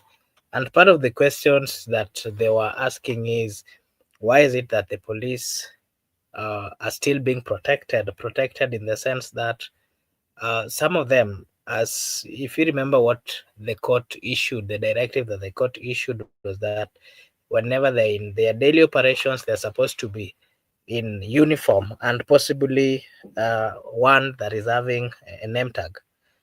But the same question was brought forth, and the cabinet secretary said that sometimes they are allowed, and it was coming out to be I don't know, niseme aje, alikuwa anaonekana kana kwamba anawatetea, let me say so. And then the people then asked, then why is it that there are directives that have always been brought forth and they are not being followed? He was there, and the cabinet secretary could not really give pure clarification. Remember, the people of Kenya have always had not very good relationship with the police. Of course, remembering what happened during the demonstration and the altercation, the consistent movement between the people and the police. And so, again, the citizens are still wanalalamika hii hali ya matumizi ya nguvu kupitia kiasi ambayo polisi bado wanatumia. na tena wana the consistent differences that has been there between the citizens and the police. And that, of course, will bring me to this question. Miguda, what is your take on the replies that, or the defense that those in the docket of security were giving to the police? And what do you think is the best way of handling this so that going forward, currently, as you understand, there is still no good interaction, good working relationship between the people, not good, there is no good trust between the people and the police. What is your take on how the CS is leading that team? First, I want to be very clear that Cabinet Secretary for Internal Security does not head the police. I think it's in charge of the state departments. The leader of the police or the that's okay. But remember, even the head of police, the IG was there. The one, Amin was also there in charge of the DCIs. okay, I'm just trying to respond to the question that Murkomen can speak to certain limit, but the police officer should take instruction from the IG. That is what is explicitly stated in the Constitution. Inspector General of Police is the command center of the National Police Service, and instruction should come from National Police Service. The issue here is there is conflicting of roles into our police service. You will find out that the CS tend to be more of an inspector general than an inspector. And I think previously it used to happen in the repeal constitution.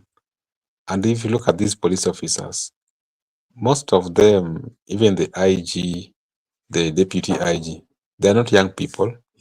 I think they are 45 plus or 50s. They were police officers under the repeal constitution. They were trained under that constitution. So they tend to understand that's how things work. But that's not the case. This should be different. And the police officer should take command from commander who is in that vicinity. And that's why the issue of the chiefs, the assistant chief, DO, county commissioners, they have tend to rely on the intelligence. They have remained to be NIS agencies on the ground. They have not come to the issues to do with the police service commission like it used to be before. Right now, I've seen they have tried so much to remain NIS agencies. But the police service, we have a problem. There was even a committee that was placed to do the police reforms commission, and it was headed by, I think, Emeritus CJ David Maraga. I fail to understand why these roles cannot be undertaken. Like we have talked about the issue of some instruction whereby putting on uniforms on daily basis.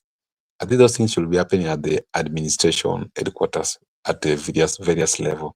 They need to know to come directly from the IG, because that's now is when you show your independency as institution, and there should not be interference. And even that after that, the issue of command. And in general, in security sectors, there is that independence. That's why they should not be even interfered from the military, and military should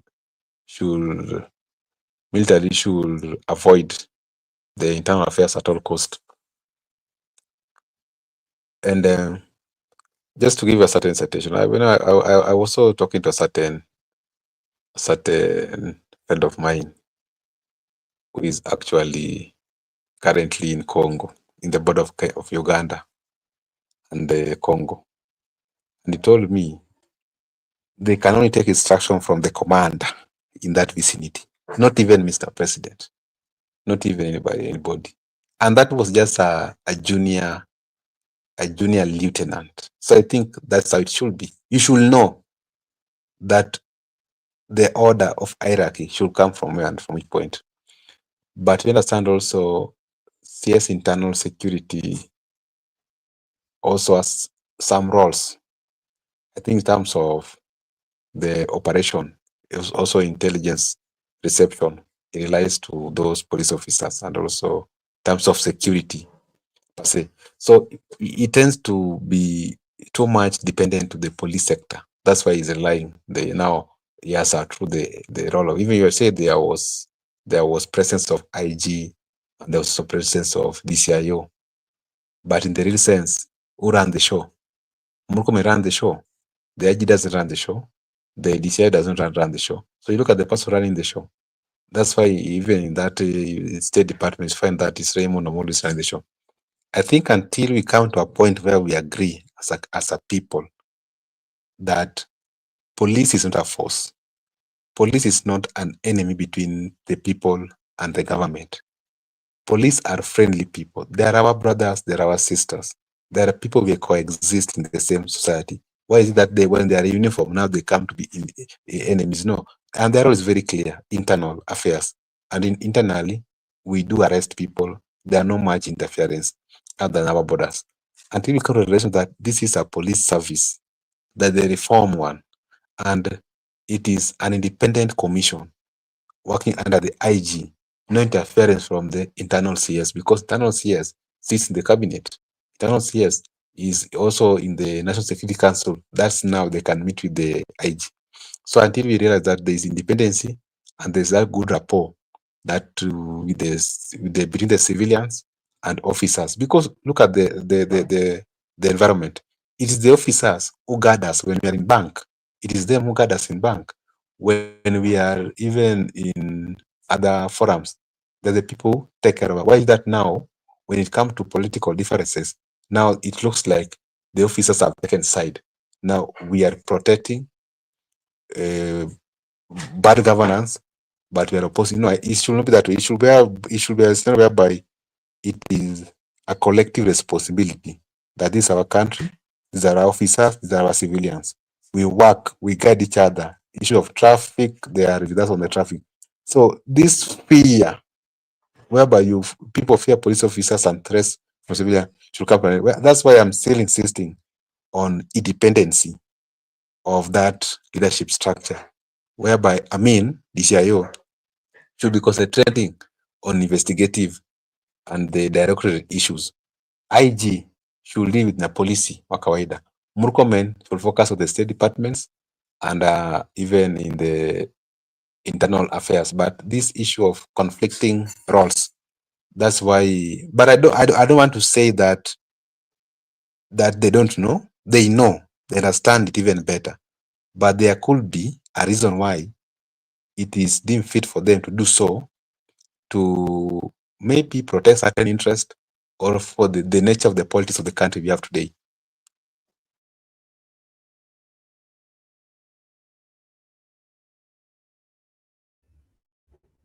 Okay, thank you, Miguda. And Mr. Barak, what is your take on the comments of the cabinet secretary in charge of security, the IG, the DCIO on how the police operate, vis-a-vis the comments of the people, where the people are saying that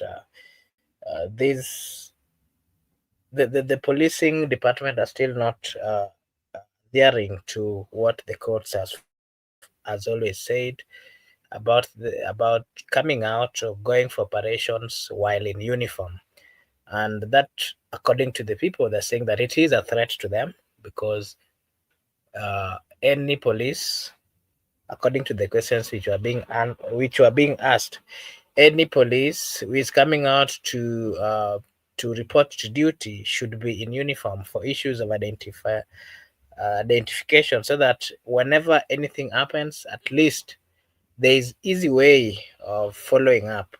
And not just that, they are saying that there could be a lot of cover up within the policing department. Those are some of the questions that were being asked to to the CS, to the IG, and the DCIO, and they came out to say that sometimes the police has no alternative, and especially when they feel their life is not their life is in danger, then they can come. without the uniforms. What is your take on that conversation which happened yesterday, Barak?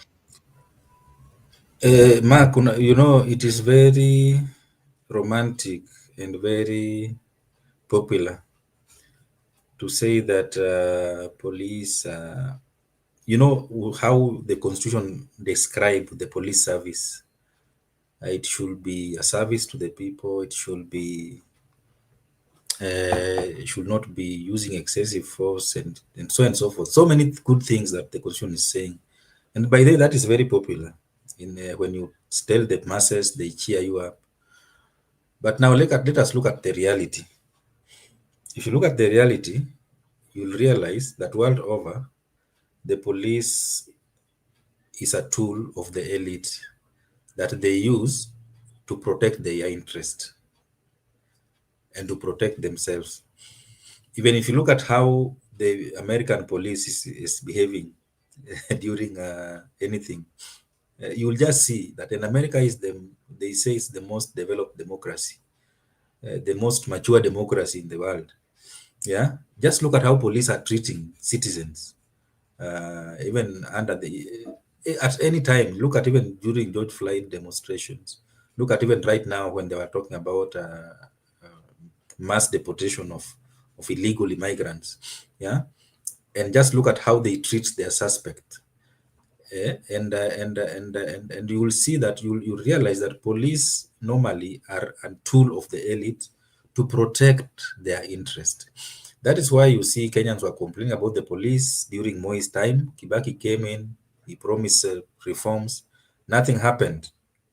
Yeah, and police brutality continues. Uhuru Kenyatta came in, they promised reforms under the new constitution. They changed the name from National Police Force, Kenya Police Force, to National Police Service. Police brutality continued. Ruto came in, the same story. Remember, Gachagua was saying during the campaign that police will be escorting drunkards to their home. Ati utakuwa unapewa lift na hiyo na hiyo Land Cruiser. Ukipatikana umelewa unapelekwa mpaka kwa familia yako. Look at how police handled demonstration. So police is a tool that is being used by the political elites to protect their interest. Look at how police were being unleashed on Azimio protest in 2023.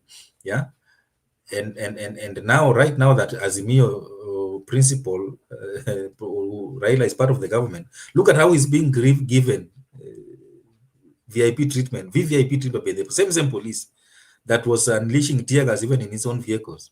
Now look at Rigathi Gachagua, who was giving orders to the police then, and look at how police are treating him right now, even to his supporters. So police are a tool that is being used by the political elite in any society.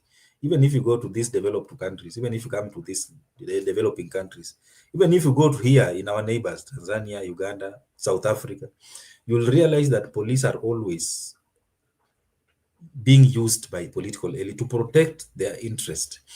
Even right now, where you are working, Bwana Mark, if your employer refuses to pay you your salary, yeah, and police is called in, police will come to protect the employer, not you, and you're the one who is aggrieved. Yeah, he will come there and you will be harassed and you will be kicked out of the compound. Then you are told go to the labor and report that case there. That is how the nature of police has been all over these years.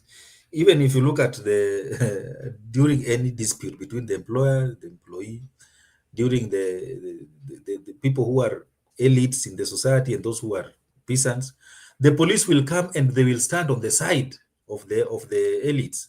And now it is even worse because look, I don't know if you've seen any dispute or anywhere between a white person and a black person in this country. And when police comes, they will take whose sides. They will start. They don't even know who is on the wrong. They will already, in their mind, they know that you must be on the wrong because you are black.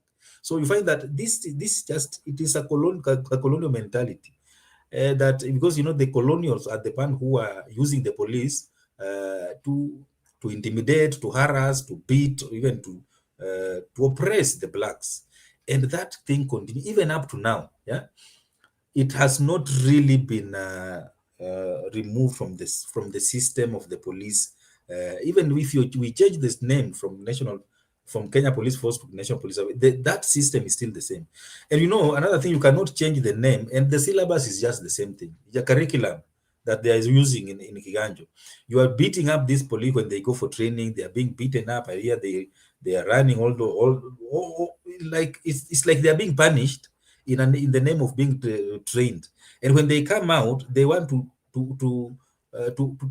pass that now to the common mwananchi, because they feel like now they are superior. Now they are no longer citizen. Wanasemaga wameondolewa uraia ndani yao. Sasa hao sasa ni askari.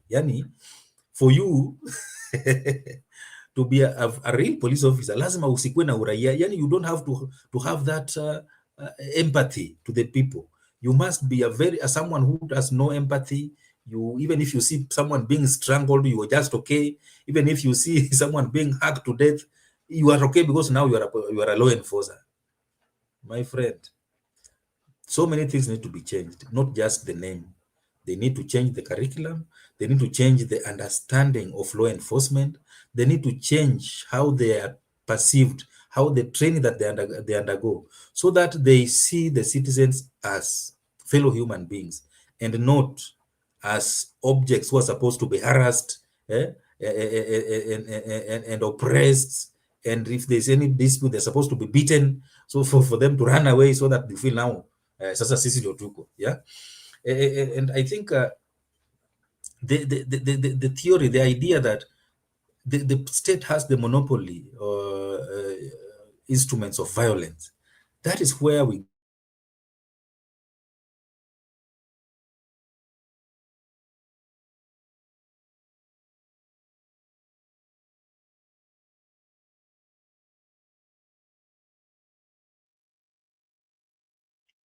Barak, are you there?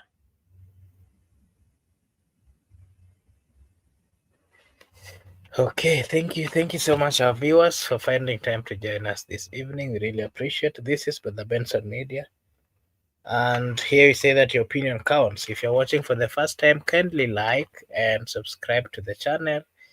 It is a way of supporting us, na sisi hapa tutasema ni asante.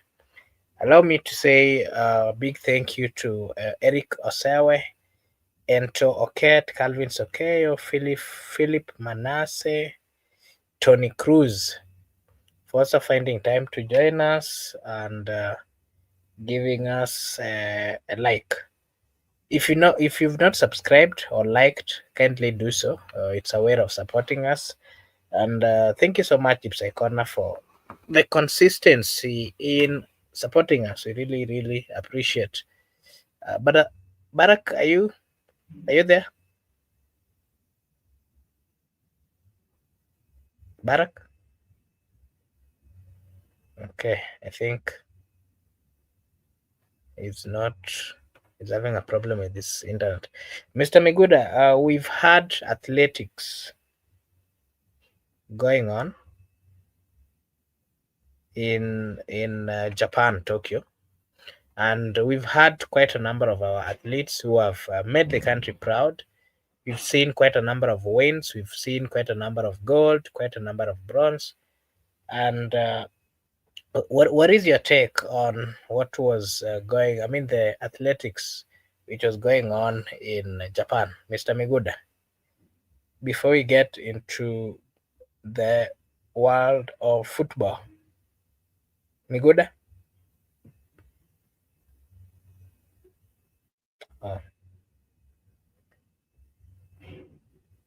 I don't know whether it's my problem or it is their problem, because I'm just suddenly seeing Mr. Barak, can you hear me?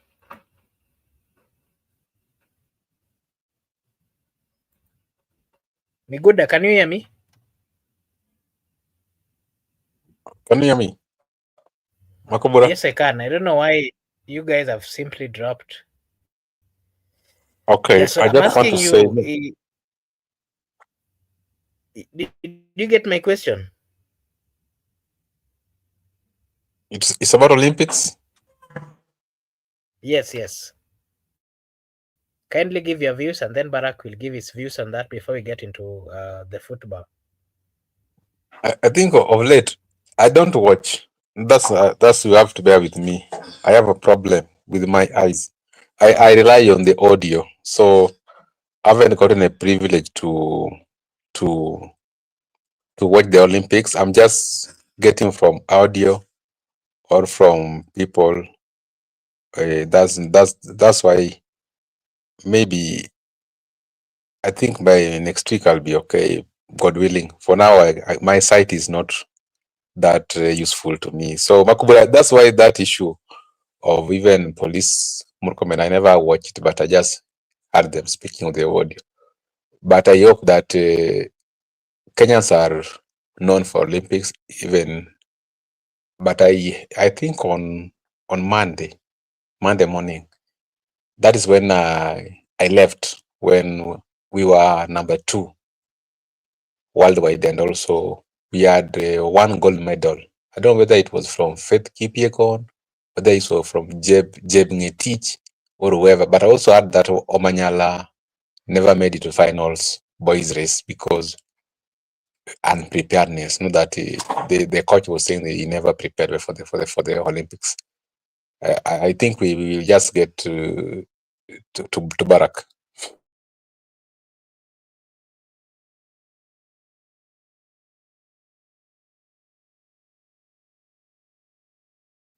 Okay, thank you. Barack, what is your take on the ongoing athletics, which where we had Faith Kipyegon winning today? She actually adds 4th world 1500-meter title to her 3 Olympic goals, where she clocked 3 minutes, 52 minutes, and 15 seconds to lead Dorcas Ewoi for Kenyans 1-2 finish in Tokyo. Barack, what is your take on our athletics and what they're doing in Tokyo? I think they are doing well, and they are flying the Kenyan flag so high, and we are making us so proud, and we are so happy for them. Wakuje pia nyumbani pia wapate mamilioni zao, waendelee na maisha.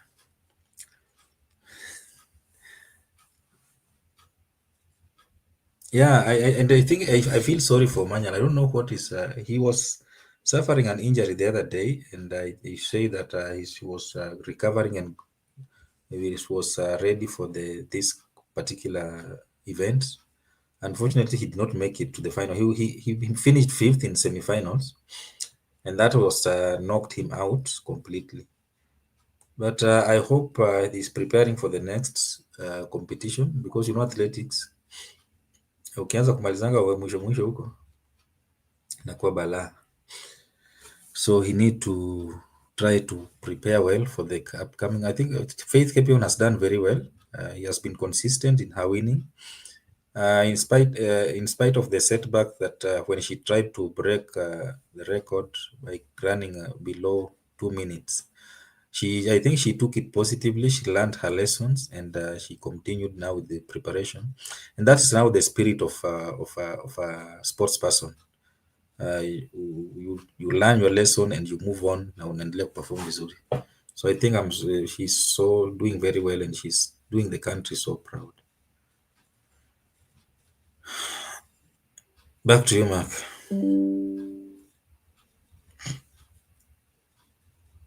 Okay, thank you.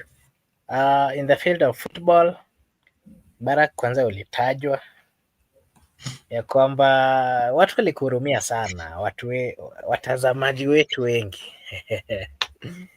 na inasemekana ya kwamba Man U ni kama inataka kutumaliza. So maybe you can give us a brief of what is happening in the field of field of football before give Miguda a chance to also give his take. Inasemekana ni kama siku hizi tunapigwa kila siku, lakini tukipigwa tuko na maneno ya kusema, tunanyamaza kidogo, tunapigwa. Anyway, Barak, what is your view? I think it was a good game, and the team that came to the pitch prepared to win won. You know, when you are going to the game, they're always if it's a league, the possible results ni mbili: kushindwa, kudraw ama kushinda. Kama ni final, kama ni knockout ama final, ndio kuna hiyo lazima mtu aende nyumbani na mwingine aendelee. Normally when it comes to the EPL, I can discuss football with the Liverpool fans kwa sababu hao ndio we are on the same level in terms of the glory in football, and hao ndio umetushinda tu kidogo tu na Champions League kwa sababu I believe they have 5 or 6, walipata ya 6, and sisi we have 3, and even comes to league ni 2020 so unless wapate ya 21 ndio tuanze kuangalia mgongo yao kusoma label. But as things stand for now, hata Man U ende relegation na irudi after 5 years, kuna hata kama hizo timu zingine zina win every year, bado watakuwa wamefika, bado watakuwa nyuma. So I think Manchester United, they are not I think in the transfer market they didn't do their homework very well, and that is now being reflected in right now what's going on. They must really build their squad, because what they have done is not enough, and you can see they're really struggling against very small teams like Man City, very small teams like Burnley, and you saw how they struggled against okay, they dominated but they didn't score against that small team from Emirates. So these small teams are giving them problem because they did not sign players who are of the caliber of that club. And I think that is now where the problem is. And if they don't change that in January, they will be relegated, I can assure you. Yeah. So they have to do their homework very well. And if they don't do that, they will have a lot of problems. I don't really think the problem is with the coach, because even when Ferguson joined Manchester United in 1986. And remember, he won his first league in 1991 or 92 there. So it shows you that they were very patient with him. And when he started winning, it was now continuous. And if you look at the number of Premier Leagues that Ferguson won, there were 13. And most of them, he was winning back to back. So sometimes give your manager time, let him understand the philosophy of the club, and give him the right players. And sometimes you don't have to buy these expensive players. You can just build from academy. Just build players from academy. And remember, the team that Ferguson built, the team that was that included the likes of Ryan Giggs, Paul Scholes, David Beckham. Yeah, those were players who were built from the academy. And remember, when they started winning, yeah, it went on for so many years. So sometimes it is not advisable to, we know that right now football is about business, big money business. So, and that's why you see teams going to buy players who are very expensive, because they want immediate result. They are not patient by building players from the academy. And remember, when Ferguson, when Arsene Wenger was the manager of Arsenal, he was known for nurturing talent, building players from the academy, and now when they come of age, they play for the Arsenal, and later on they leave.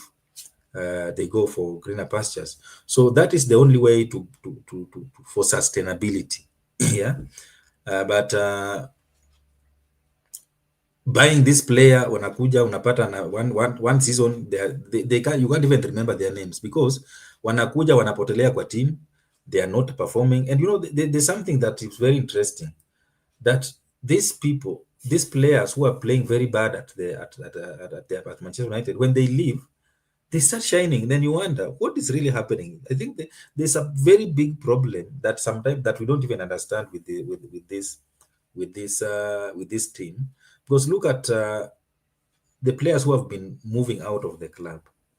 They have some of them have been doing very well, even though some of them their time was really up.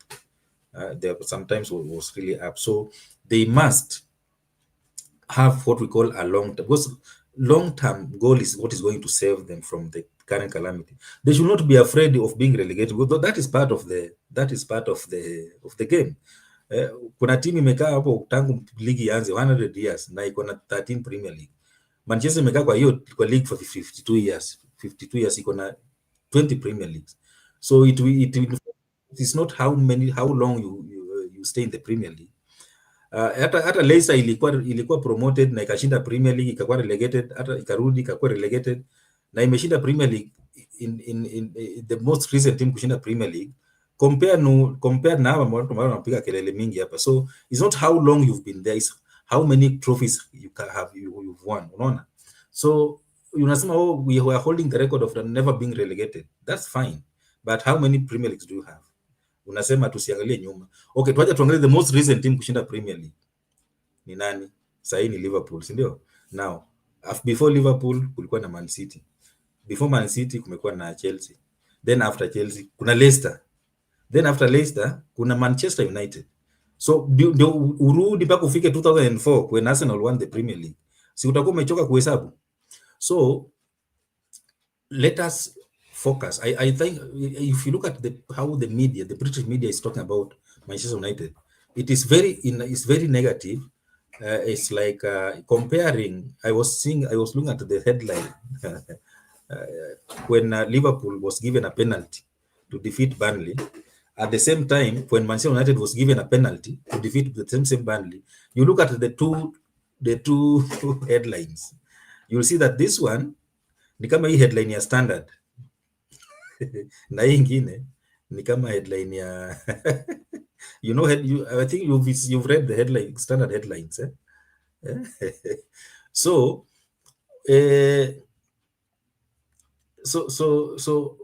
it is important for the club to focus on building sustainable team, not just being carried away by pressure na nini. The same way the club was patient with Ferguson na ikampatia time ya kubuild team, it is the same way they should do with this Amory. But if they want to show him the door, that's well and good, but you cannot keep building if you cannot build a team kama kila saa mnabadilisha, mna change the manager. Look at how Liverpool gave Klopp time to build the team. The glory that is in Liverpool today, it was not built this season ama last season, it was a process, yeah, and Klopp was given that time to build that team. Look at Arsenal, Arteta amekaa huko miaka ngapi? Yeah, umesikia ukisema Arteta must go, na walishinda kikombe mwisho lini? Yeah. So give the manager time to build the team, so that it can start now winning trophies later. I think Arteta has been in Arsenal, hata ule mtu alizaliwa kama Arsenal, Arteta anakuja amesha join shule anaelekea kumaliza primary, but they've not won the Premier League, they've not won the Champions League. Ile tu ameshinda ni FA, which Manchester ilishinda the previous season. So what is so special with being top 4 and you are not winning the Premier League? So it is important to build a team that is sustainable. You need a long-term manager so that they can build a team. You cannot build a team with huyu manager mwingine 3 months. Unakumbuka wale mwingine walipatia Ten Hag kazi 2 matches akafukuzwa. So sometimes you need a manager who can stay with you, understand you, build the club so that the club can perform. But hii team ambayo iko saa hizi, hii team nayo hakuna mali inaenda. Sioni mali inaenda. Hii team itakuwa tu hapo na wakicheza watakuwa relegated. That's a fact. because they are not playing the football that is encouraging, that is inspiring, that even portrays them as a serious team. Naona Gipsicon amechangamka kweli kweli na Judith. I know Liverpool wanaogopanga Ferguson sana, I know, because he's the one who really stopped the Liverpool's dominance of English Premier League. So the Liverpool fans hawataki kusikia hiyo jina ya Alex Ferguson. And you know, that is the name that we must always mention, because 13 titles Premier League, EPL ziko kwa mgongo yake. So you cannot take that name away from Old Trafford. Even though tunajua Liverpool hawapendi hiyo jina. Wakati ule Rafael Benitez alikuwa Liverpool, you know, it was very interesting to play Liverpool because of the tension and the passion that players used to display, even the managers. Yeah. So saa hizi hata Manchester wakicheza na Liverpool, there is nothing to be proud of, because sababu tu unaona tu mtu anafungwa 3-0, 5-0. That is not a derby. You know, derby, imagine team ambayo ili hapa iwezi uzia mwingine mchezaji, na wakasema kaa nao, na wengine wakasema kaa nao. So inakuonyesha kwamba this team they have a history. So I understand Gypsy Kona ukikataa kusikia jina ya Fergie, naelewa, because Fergie ndiye alipatia Liverpool dawa yao. Unaona saa hizi mmerudi na mtaka kusumbua, but wacha tujipange, tutapatana tu.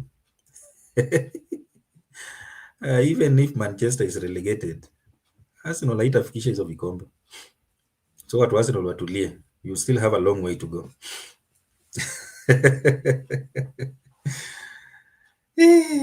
No. Fergie is the icon. I'm telling you, even if you don't like him, that guy, his legacy will live for many generations, because he taught the British how to build a successful football club.